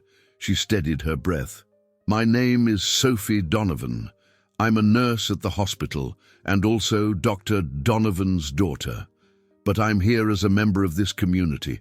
I've reviewed the expansion plans. While I support better healthcare, I believe the current proposal is too large, too disruptive." She turned to face the crowd, drawing courage from the presence of Margaret, Caleb, and others. "What if we scale back the parking area, upgrade existing buildings, and incorporate more of the local businesses into the design instead of shutting them down? Here," she held up a small binder, "are alternate strategies drafted by volunteers and some hospital staff. We want the hospital to succeed, but not at the expense of the entire town's character." A heavy silence gripped the room. Dr. Donovan's eyes narrowed, his jaw tightening. For a moment, it looked as though he might interrupt, but he remained still. Sophie pressed on, voice trembling. "These people are the heartbeat of this town. We can't simply wipe them away for the sake of bigger profits and bigger parking lots." At that, Caleb stood too, supporting Sophie's words. "I own a small garage that served folks here for years. This town depends on neighbors helping neighbors. The hospital should be part of that spirit, not replace it. Murmurs of agreement swept through the rows, and Dr. Donovan's composure slipped ever so slightly. The council members eyed one another, brows furrowed with sudden uncertainty. The seeds of doubt were clearly planted. The session ran late, with council members debating the scope of the expansion. Dr. Donovan fought back, warning that any delays could result in lost funding and missed opportunities. Yet the floodgates of community testimony were opened. Shop owners, farmers, teachers all stepped up with concerns about preserving the town's unique identity. By the time the gavel fell again, everyone felt the gravity of what had transpired. Sophie had publicly defied her father, and the hospital's leadership had been forced to concede that the issue required more discussion. A final decision was postponed until further review. In the dimming light of that evening, Sophie and Caleb shared a brief moment outside the auditorium. "Thank you," she said, her voice catching, "for standing with me." Caleb's gaze flicked to Dr. Donovan's retreating figure. "We're not done yet," he murmured, "but at least they're starting to listen." They parted ways, both bracing for the coming fallout, a father's wounded pride, a hospital board's frustration, and a community newly empowered to face power on its own terms. The day after the tumultuous council meeting, Sophie Donovan arrived at the hospital with mixed emotions. Part of her felt relief that the town had forced a delay in the expansion plans. Yet she also dreaded encountering her father, Dr. Richard Donovan, knowing how deeply he prized control and decisiveness. She placed her bag in her locker with trembling hands, bracing for some kind of confrontation. Morning rounds were uneventful at first. Sophie assisted with patient check-ins, administered medication, and recorded vital signs. Margaret Blake gave her a comforting smile whenever their paths crossed. "You did something brave," Margaret said, her voice low as they passed in a hallway. "People in town are talking about it. They admire your stand." Sophie managed a small smile, but couldn't shake the anxious flutter in her stomach. She knew her father's silence could be more foreboding than an outright argument. He'd grown quiet after the council meeting, offering no direct remark to her despite seeing her speak out. She feared the storm was only gathering strength. A couple of hours into her shift, one of Dr. Donovan's secretaries found Sophie and said, "Dr. Donovan would like to speak with you in his office."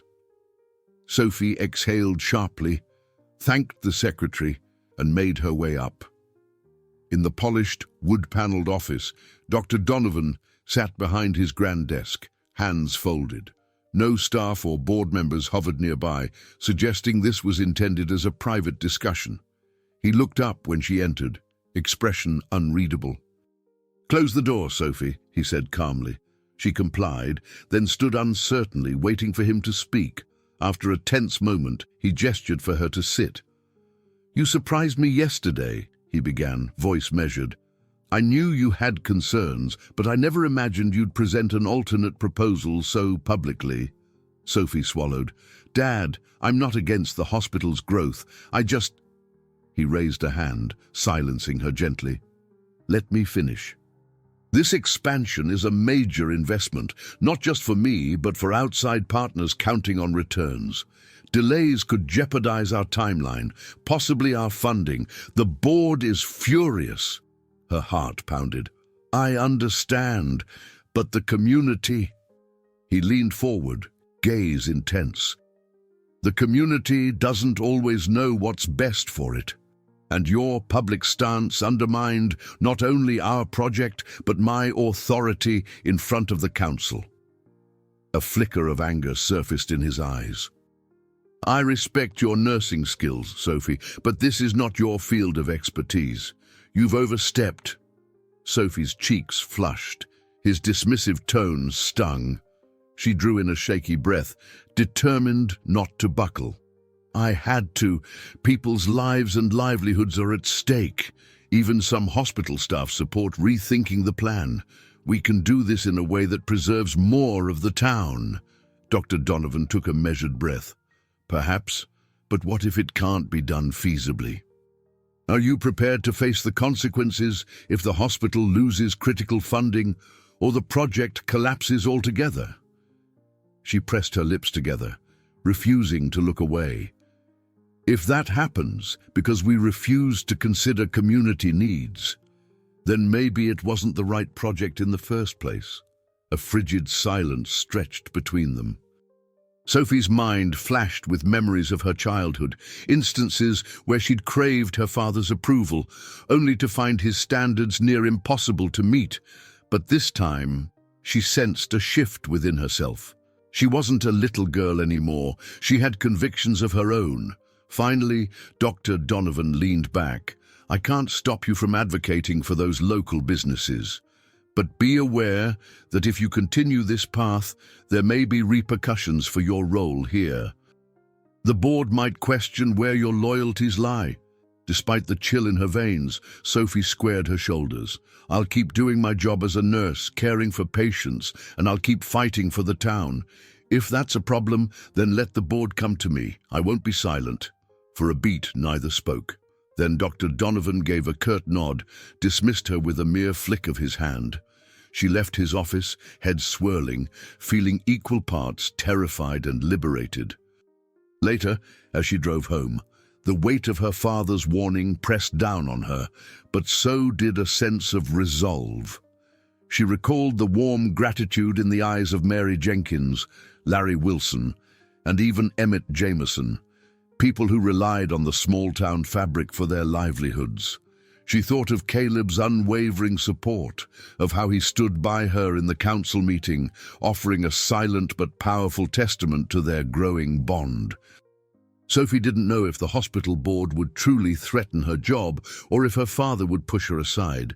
But one thing was certain: she would fight on, and perhaps, in proving her commitment to her community, she'd find that in healing those rifts, she was also healing long-standing wounds in her own heart.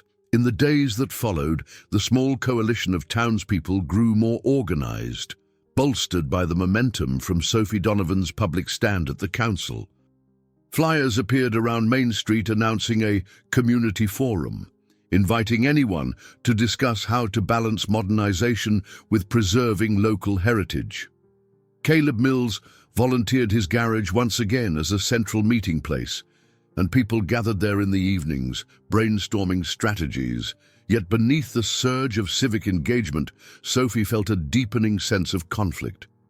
Her father's silent disapproval hovered like a storm cloud, and she felt the strain each time she clocked in for her hospital shifts. She'd become a focal point for speculation. Some co-workers called her heroic for championing small businesses, while others questioned whether she was biting the hand that fed her. Only Margaret's calm, steady presence kept Sophie from succumbing to self-doubt. It was during one of these late-night meetings at the garage that the weight of her choice truly pressed in. The room buzzed with conversation. Larry Wilson plotted out alternative parking designs on a large sheet of paper. Mary Jenkins circulated a petition for fair relocation assistance.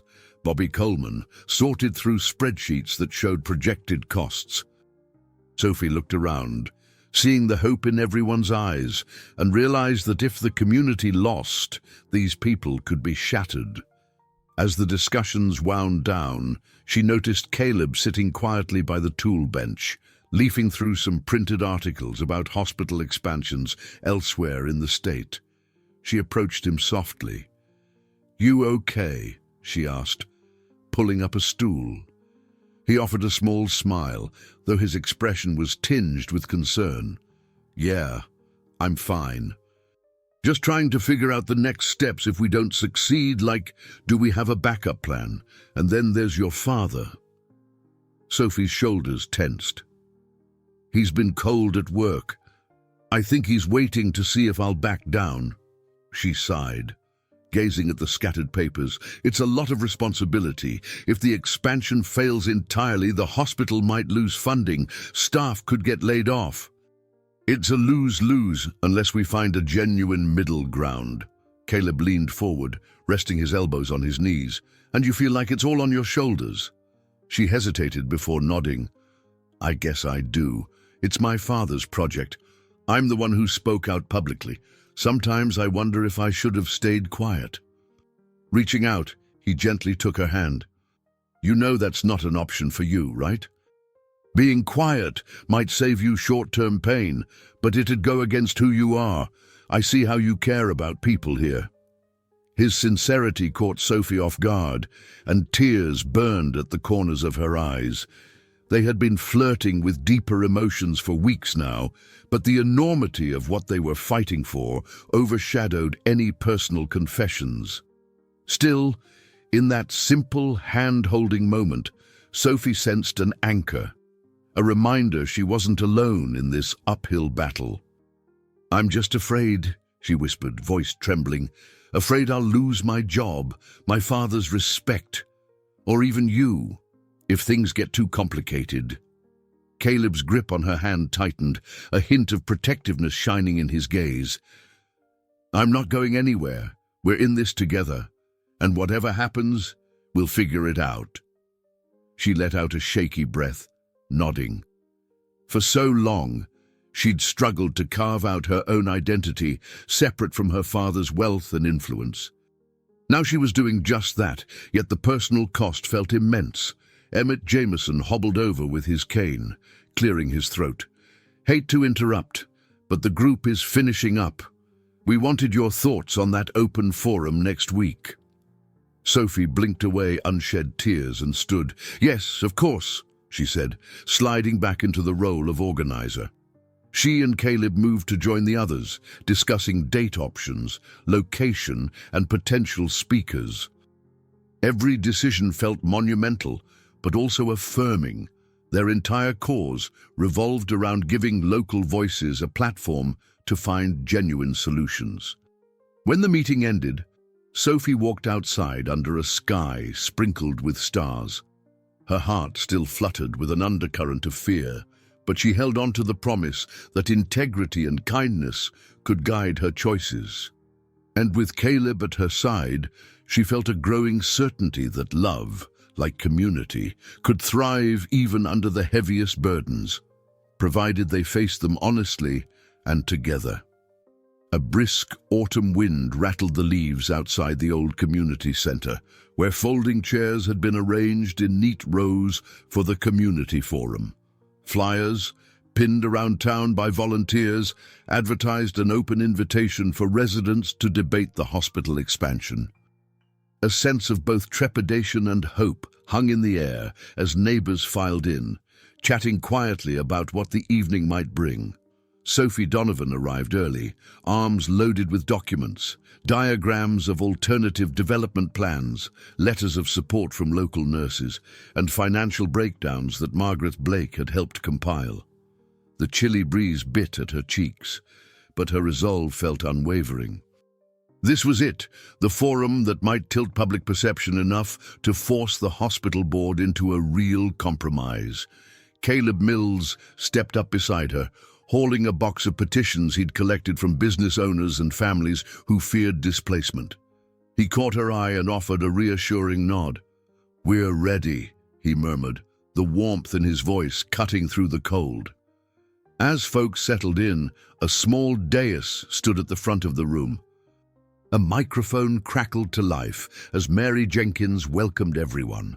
She explained the evening's format.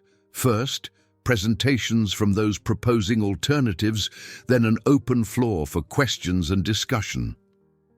While this wasn't an official council meeting, Mary hoped it would inform the next steps for elected officials and, hopefully, the hospital board.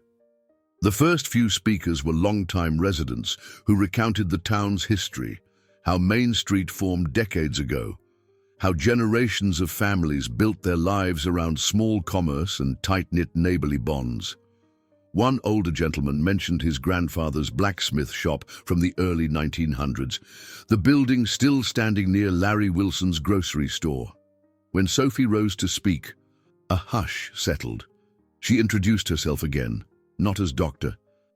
Donovan's daughter, but as a nurse passionate about serving the community. Then she presented the revised proposals she'd compiled with the coalition. There's a way to expand the hospital's capacity without erasing local businesses, she explained, pointing to diagrams that factored in multi-level parking garages rather than sprawling lots, and renovations to existing hospital wings instead of entire rebuilds. She emphasized the cost savings of building upward, not outward, and described how preserving Main Street storefronts could encourage visitors to support local shops. Her voice faltered slightly when she mentioned the role of compassion in every nurse's training, that a community's well-being involved more than just medical care, but also economic and social stability. After Sophie finished, Caleb took the mic briefly. He spoke plainly about what his garage meant to him and others, an honest livelihood, a place where folks could count on fair prices and friendly service. "We can't just say progress means pushing out the very heart of the community," he said in a measured tone. "We need solutions that help the hospital grow but keep the town's spirit intact." Applause echoed around the room, mingling with murmurs of agreement. Then came the open floor discussion. Some residents worried about the hospital losing potential grants. Others felt the board's timeline was too rushed. A few voiced concerns about whether the hospital's leadership would ever truly listen. Midway through the forum, a ripple of surprise swept through the crowd as Dr. Richard Donovan himself entered. He wore a dark overcoat, shoulders squared, gaze scanning the assembled townspeople. Sophie's stomach twisted at the sight of her father's arrival, but she took a steadying breath. Better he hear the community's voices directly than remain sequestered in an office. Mary Jenkins invited him to speak. Slowly, he approached the mic, his eyes flicking between Sophie and Caleb before settling on the audience. "I understand the concerns being raised here," he began in his deliberate, composed manner, "and I won't pretend to be unmoved by them. However, the hospital board has financial obligations and deadlines. We can't simply halt progress for sentiment." A few unhappy murmurs broke out. Dr. Donovan's jaw tightened. "That said, we hear you.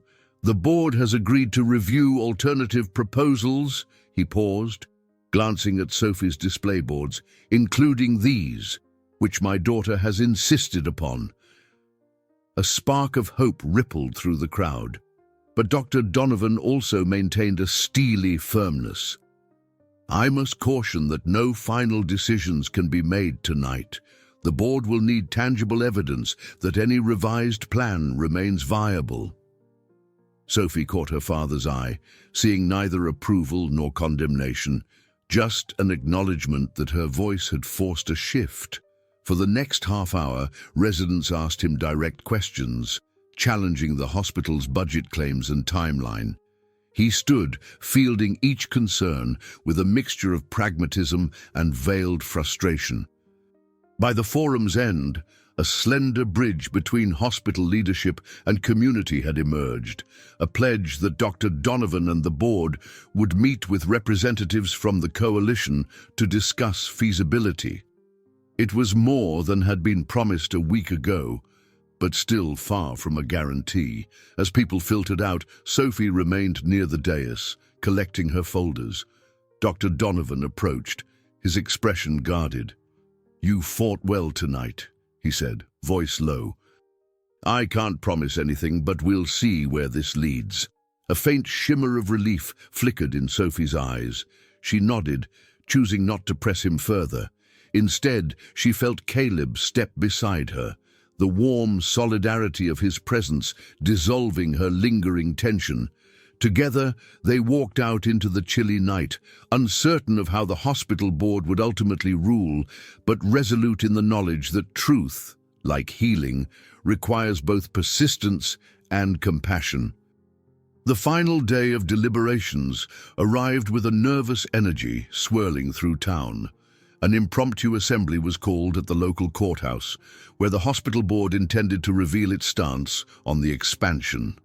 Word spread quickly, and by mid-morning, the modest courthouse lawn was crowded with townspeople, some holding signs in support of local business, others anxious to see if progress would prevail.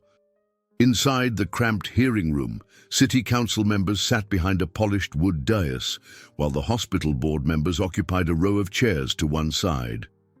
Dr. Richard Donovan was front and center, eyes fixed on the podium as he waited for the council to invite him up. Caleb Mills and Sophie Donovan sat in the front row, side by side, surrounded by their coalition allies, Margaret Blake, Bobby Coleman, Larry Wilson, Mary Jenkins, and Emmett Jameson among them.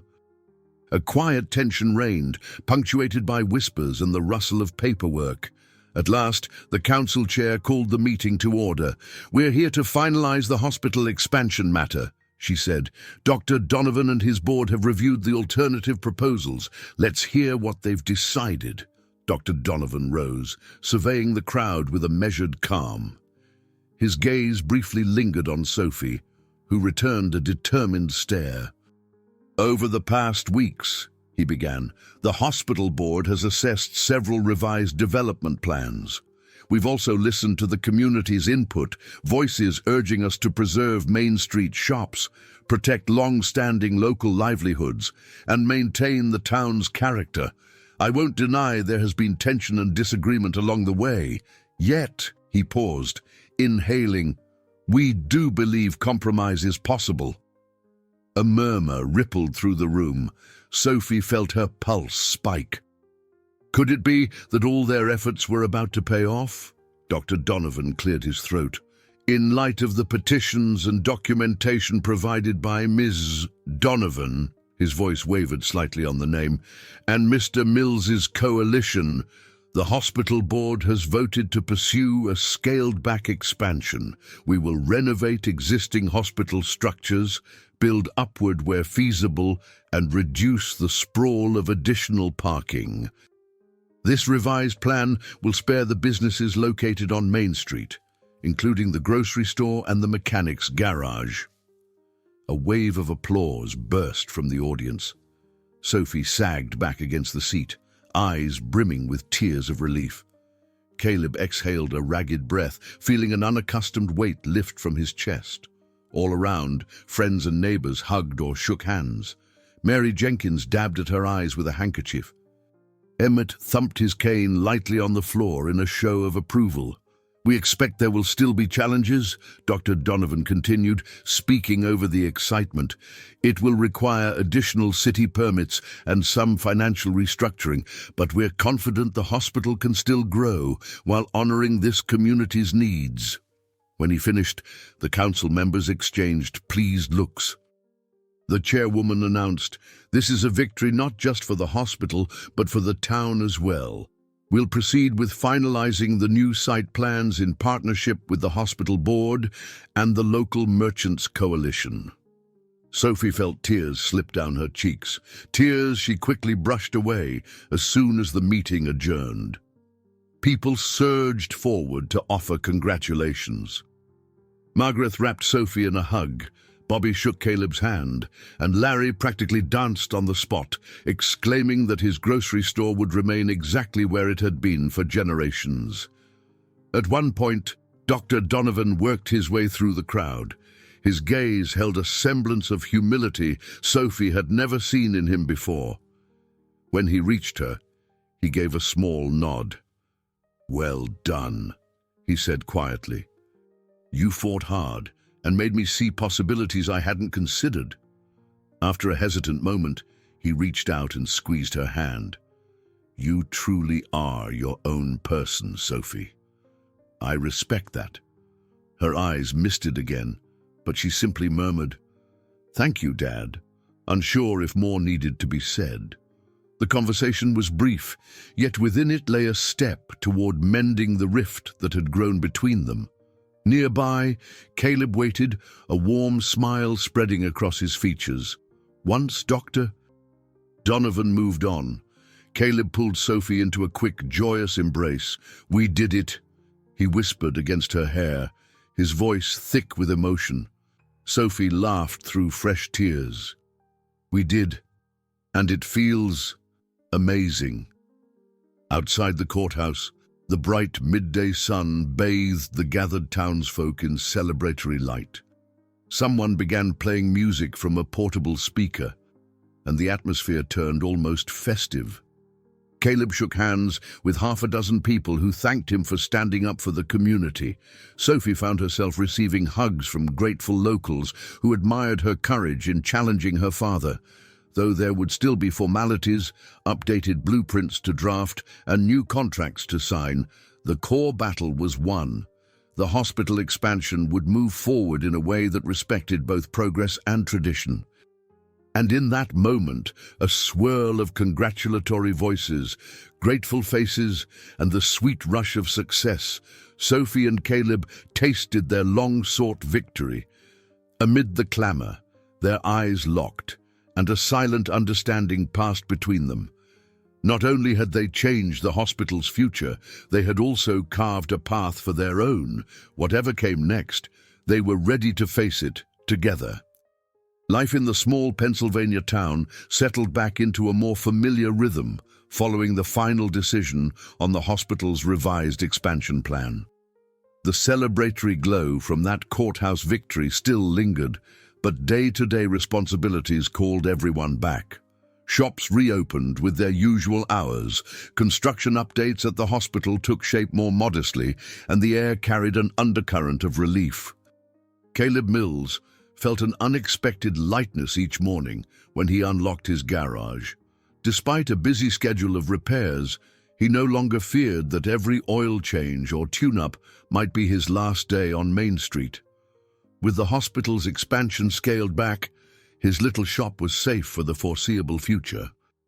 On one particularly bright morning, he stepped outside to greet a customer and couldn't help but smile at the lively hum of neighbors passing by, everything looking remarkably normal again. Word of the town's determined stand had spread across the region, prompting a few journalists to swing by, hoping to interview the mechanic who stood up to big business. Caleb, always modest, played down his own role. He insisted the entire community had made it happen, especially Sophie Donovan.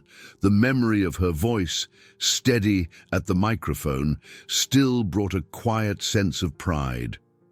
Meanwhile, Sophie settled back into her hospital shifts, a subtle change evident in the atmosphere. Staff members, particularly the nurses, treated her with heightened respect, having seen how fiercely she'd championed both healthcare and the community. Even her father had softened around her at work. While he maintained a rigorous pace of administrative tasks, he acknowledged her contributions by involving her in occasional planning sessions for the new hospital wing. One late afternoon, as Sophie finished her rounds, Margaret Blake intercepted her in the hallway.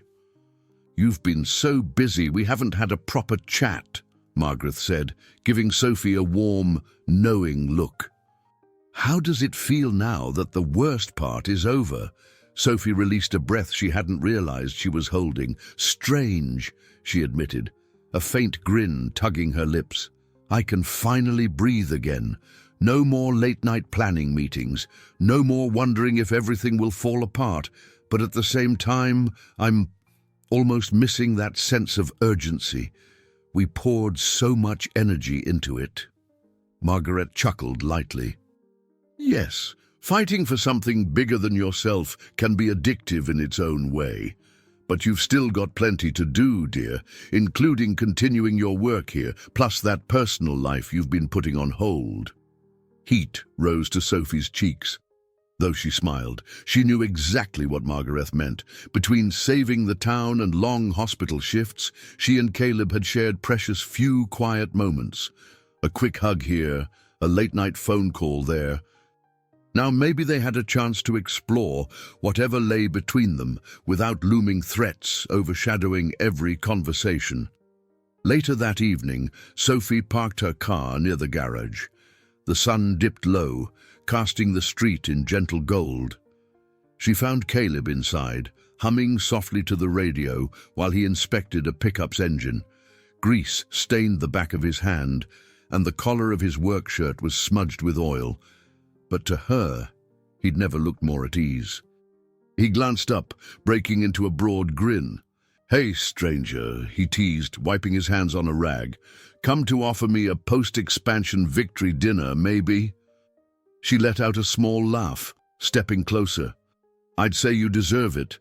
I also wanted to see if tomorrow night, after your shop closes, we might do something fun, like normal people who aren't fighting a massive political battle." Caleb feigned a thoughtful expression. "Normal people?" "Don't know if I qualify, but I'm open to suggestions." They settled on grabbing dinner at a cozy diner on the edge of town, a place known for homemade meatloaf and pecan pie. Sophie's spirits soared at the prospect of a simple evening, just the two of them, free from deadlines and group strategy meetings. The fleeting touches of his hand, the warmth in his eyes whenever they met. Those had been her quiet source of strength during the hardest nights of the expansion debate. Before Sophie left, Caleb gently brushed a stray hair from her forehead. "I'm glad you came by," he said softly. "We're both usually good at taking care of everyone else. Now it's time we look after ourselves too." She nodded, warmth blooming in her chest. Outside, streetlights flickered on, illuminating a main street that felt both comfortingly familiar and subtly renewed. The garage's neon sign hummed overhead, a reassuring presence that signaled home, perseverance, and the promise of a more settled future. As Sophie headed to her car, her footsteps felt lighter, each step carrying her into a life that was, at long last, hers to define, both in her work at the hospital and in the uncharted path unfolding with Caleb. As early autumn deepened, the town's trees turned brilliant shades of orange and red. Sunshine continued to illuminate Main Street, where the familiar shops thrived without the cloud of looming demolition overhead. For Sophie Donovan and Caleb Mills, life moved in a calmer, though not entirely predictable, rhythm. One sunny morning, Sophie slipped out of her tiny rental house, tucking a light scarf around her neck. She inhaled the crisp air, recalling that less than a month ago she'd been sprinting from one tense meeting to another. Now, her morning routine involved a peaceful walk to the hospital, her choice motivated by a newfound appreciation for the town's tranquility. Along the way, she greeted neighbors like Mary Jenkins, who opened her bakery early. The smell of fresh cinnamon rolls wafted out onto the sidewalk, prompting Sophie to promise she'd stop by later. Caleb, meanwhile, discovered a similar shift in his routine. Instead of waking up burdened by anxiety over the hospital's plans, he eagerly checked the day's repair schedule. With local farmers bringing in harvest equipment and families prepping for holiday travel, the garage kept him busy in a satisfying way. He'd hired a part-time helper, Bobby's nephew, a 19-year-old eager to learn the trade, giving Caleb more freedom to manage the business instead of handling every repair himself. On Wednesday afternoon, Sophie finished her hospital shift earlier than usual and decided to surprise Caleb. She found him polishing the newly painted exterior of the garage, a project he'd tackled to restore its original charm. "Looks nice," she said, stepping closer to admire the fresh coat of navy blue paint. "Where'd you get the idea to spruce it up?" He shrugged with a playful grin. "After all that drama, I figured the shop deserved a little TLC. Maybe show the town we're here to stay." They chatted for a few minutes, talking about nothing in particular, just enjoying each other's company. Then Sophie asked, "Any plans tonight?" Caleb shook his head. "Not really. I was thinking of heading home to cook, maybe watch a football game. Why, got something in mind?" She hesitated, then plunged ahead. "I've been thinking about starting a small community workshop, teaching basic first aid, healthy lifestyle tips, that kind of thing. I'd also love to incorporate a segment on car safety, like what to do if your car overheats in the middle of nowhere." A twinkle lit her eyes. "I was thinking maybe we could lead it together." His face lit up, interest peaked. "You mean Like a monthly session for folks? I'd be in... Actually, that sounds really good. They spent the next hour discussing details, potential venues, material costs, ways to make it fun yet informative. The conversation flowed easily. Sophie's knowledge of health blended naturally with Caleb's practical mechanical advice. Together, they realized they could offer a holistic approach to everyday life challenges. Whether someone needed to check blood pressure or jumpstart a stalled vehicle. Later that evening, they hopped into Caleb's pickup and drove to a quiet diner on the outskirts of town, the same one they'd promised to try for a proper meal. Rustic decor, neon signs, and the mouth-watering aroma of grilled burgers greeted them at the door. Over plates of classic American comfort food, fried chicken for Sophie, a loaded cheeseburger for Caleb, they continued brainstorming ideas for the workshop series. The conversation drifted toward deeper waters as the meal wore on. Caleb admitted he'd once considered leaving town for bigger opportunities, especially when business had been slow. "I guess I worried I wasn't living up to my full potential," he explained, eyes on his fries. "But now I see potential can be found anywhere if you're doing what you love." Sophie reached across the small table, resting her hand lightly on his. "I get that. For years, I kept chasing my father's approval, assuming I needed his name or his resources to prove my worth. But here, working alongside you and this community, I've never felt so grounded or so sure I'm exactly where I should be." They lingered at the diner long after finishing dessert, sipping coffee and relishing the unhurried pace of an evening spent in each other's company. Outside, the dark sky gleamed with stars, untainted by city lights.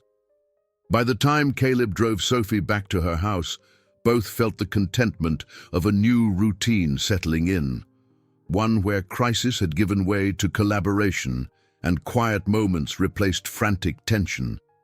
As he walked her to the door, a gentle breeze carried the scent of fallen leaves, symbolic of change, yet also of continuity. Sophie turned to Caleb, a soft smile curving her lips. "I like this," she whispered, "just us living our lives without a ticking clock or a looming threat." He slipped an arm around her waist, pulling her closer for a brief, warm hug. "Me too," he said quietly. "I think we've earned it." A few weeks after the town's victory, Sophie and Caleb's idea for a community workshop took shape in a modest but well-lit assembly hall near the public library. Word spread quickly. Margaret Blake posted flyers in the hospital break room, Bobby Coleman taped them to bulletin boards at the grocery store, and Mary Jenkins slipped announcements into every bakery bag. By the workshop's debut evening, the hall was buzzing with curious residents, from teenagers to retirees. Sophie stood near the front of the room in a casual sweater and jeans, her nerves dancing with excitement. This was different from her usual role at the hospital. Here, she was an educator, set to share insights about basic first aid and preventative care. She spotted Margaret in the front row, offering a supportive grin, and Dr. Donovan himself standing discreetly at the back. He had said little about this venture, but his presence tonight felt like a quiet endorsement. Caleb fussed with a small table displaying car maintenance items, jumper cables, a tire gauge, and various tools. His easygoing confidence surfaced as he greeted neighbors. "Hey, Sam," he called to a farmer in the second row. "You bring that tractor by any time. It's still making that rattling noise." Laughter and friendly banter broke the initial formality, setting an upbeat tone. At 7 o'clock sharp, Sophie took the microphone. "Thank you all for coming. This workshop is about simple ways to stay healthy, both in terms of your body and your car." A few chuckles rippled through the crowd. "We'll talk about what to keep in a basic medical kit at home, how to handle small emergencies like burns or cuts, and Caleb will show us how to do routine car checks so we're not stranded on the roadside."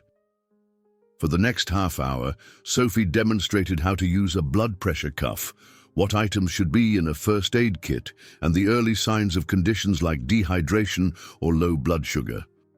She spoke with warmth, peppering in anecdotes from her nursing shifts to illustrate real-life scenarios. Occasionally, she glanced at Dr. Donovan, who offered a subtle nod of approval each time she emphasized preventive care. That gesture, small as it was, made Sophie's heart glow. Then Caleb stepped up, walking the audience through car maintenance basics.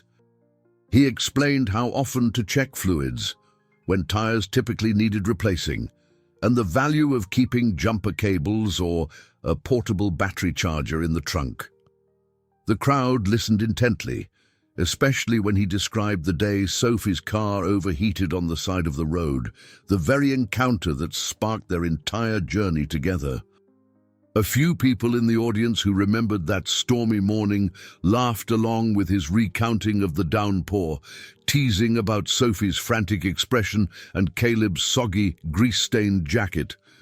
To conclude, they led a Q&A where residents asked everything from "What's the best way to treat a bad cut on the farm?" to "How do I handle a sputtering engine halfway to the next town?" Sophie and Caleb took turns answering, sometimes bouncing off each other's explanations. The synergy between them was palpable, a delightful mixture of earnest expertise and genuine camaraderie. When the workshop ended, applause and gratitude filled the room. People lingered to chat, shake hands, and request future sessions on more specialized topics. Margaret gave Sophie a proud hug. "I can't believe how well that went," she gushed. "You two are a perfect team." Sophie and Caleb exchanged a warm glance, both recalling how improbable this partnership had seemed not so long ago. As the last of the attendees drifted out, Dr. Donovan approached, hands in his pockets. "You've done well here," he remarked, gaze flicking between them. "This workshop isn't just a benefit to the community, but it also embodies what I hope the hospital can become, truly engaged with the people it serves." Sophie felt her throat tighten. For years, she'd longed for her father's validation, and while they still differed on many things, this moment hinted at a shifting dynamic between them. "Thank you, Dad," she said quietly. "We'll keep building on it, maybe do monthly sessions with different themes." He offered a small, genuine smile before turning to Caleb. "And thank you for all your help. I may not have said it before, but you've shown me that progress can't just roll over those who've built this town from the ground up." Caleb nodded politely, maintaining a respectful tone. "We're all in this together. And I'm grateful for your support, too." In the stillness that followed, Sophie realized they'd reached another milestone. Not only had they protected the town, but they were now guiding it towards something new, a fusion of healthcare, practical life skills, and neighborly concern. It wasn't grandiose or high-profile, yet the impact felt tangible. They packed up their props and handouts, buoyed by the success of the evening. Outside, a light breeze rustled the trees, carrying faint echoes of the applause that had filled the hall. Together, Sophie and Caleb reflected on how far they'd come, from a fraught roadside encounter in the rain to leading a community workshop side by side. And in that soft swirl of autumn air, it felt as though they'd only just begun discovering what more they could accomplish. Hand in hand. A gentle hush enveloped the late autumn evening, with amber streetlights illuminating the rows of quaint buildings along Main Street. In front of the newly painted garage, Caleb Mills leaned against his pickup, quietly watching as Sophie Donovan locked up her car. The crisp air carried a mild chill, signaling winter's approach, yet there was warmth in the way they smiled at each other as she strolled over. "That workshop was a success," Sophie remarked, recalling the enthusiastic turnout earlier that day. "I was half afraid people would be too busy or uninterested in basic first aid, but it seems like we're helping address real concerns." Caleb agreed, stepping forward to slip an arm around her shoulders. "Folks trust you," he said softly, "and I think they trust me too, at least when it comes to their cars. His grin turned playful. We're kind of a two-for-one deal at this point. They shared a brief laugh, and Sophie gazed at the softly lit storefronts up and down Main Street. A few months ago, she would have driven past them without a second thought, just another random stop on life's journey. Now, every facade, every quirky shop sign, felt like part of her own story. She took a slow breath, inhaling the faint scent of a distant fireplace. "Remember that day in the pouring rain?" she mused, voice quiet with reminiscence. "I was so frantic about missing my first shift at the hospital, and you refused to take any payment. You just helped." Caleb nodded, recalling how unexpected it all seemed at the time. "I thought I was just doing what anybody would do. Turns out it was the start of everything changing, for both of us." He brushed a light kiss across her temple. "I never expected to find meaning beyond fixing engines and rotating tires.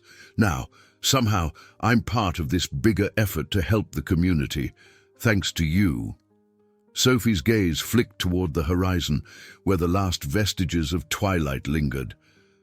"I used to think I needed distance from my father's world, his name, his hospital, if I wanted to prove my worth. But after all that's happened, I've realized there's a middle ground. I can stand beside him while still standing up for what I believe in." Her eyes softened as she turned back to Caleb. "And I can build something real with you right here, in a town I never expected to call home." They meandered down the sidewalk, arms comfortably linked, passing the bakery, closed for the night, and the small convenience store that remained open for late shoppers. Overhead, the star-speckled sky offered a serene canopy, a reminder of the vast world that extended far beyond this tiny slice of Pennsylvania. Yet the allure of faraway places didn't tug at Sophie or Caleb the way it once might have. They had roots here now, roots nurtured by trials, triumphs, and genuine care for the people around them. Pausing by a quiet corner near the park, they found a bench overlooking a darkened pond. Caleb sat, gently guiding Sophie next to him. The reflection of the moon shimmered across the still water.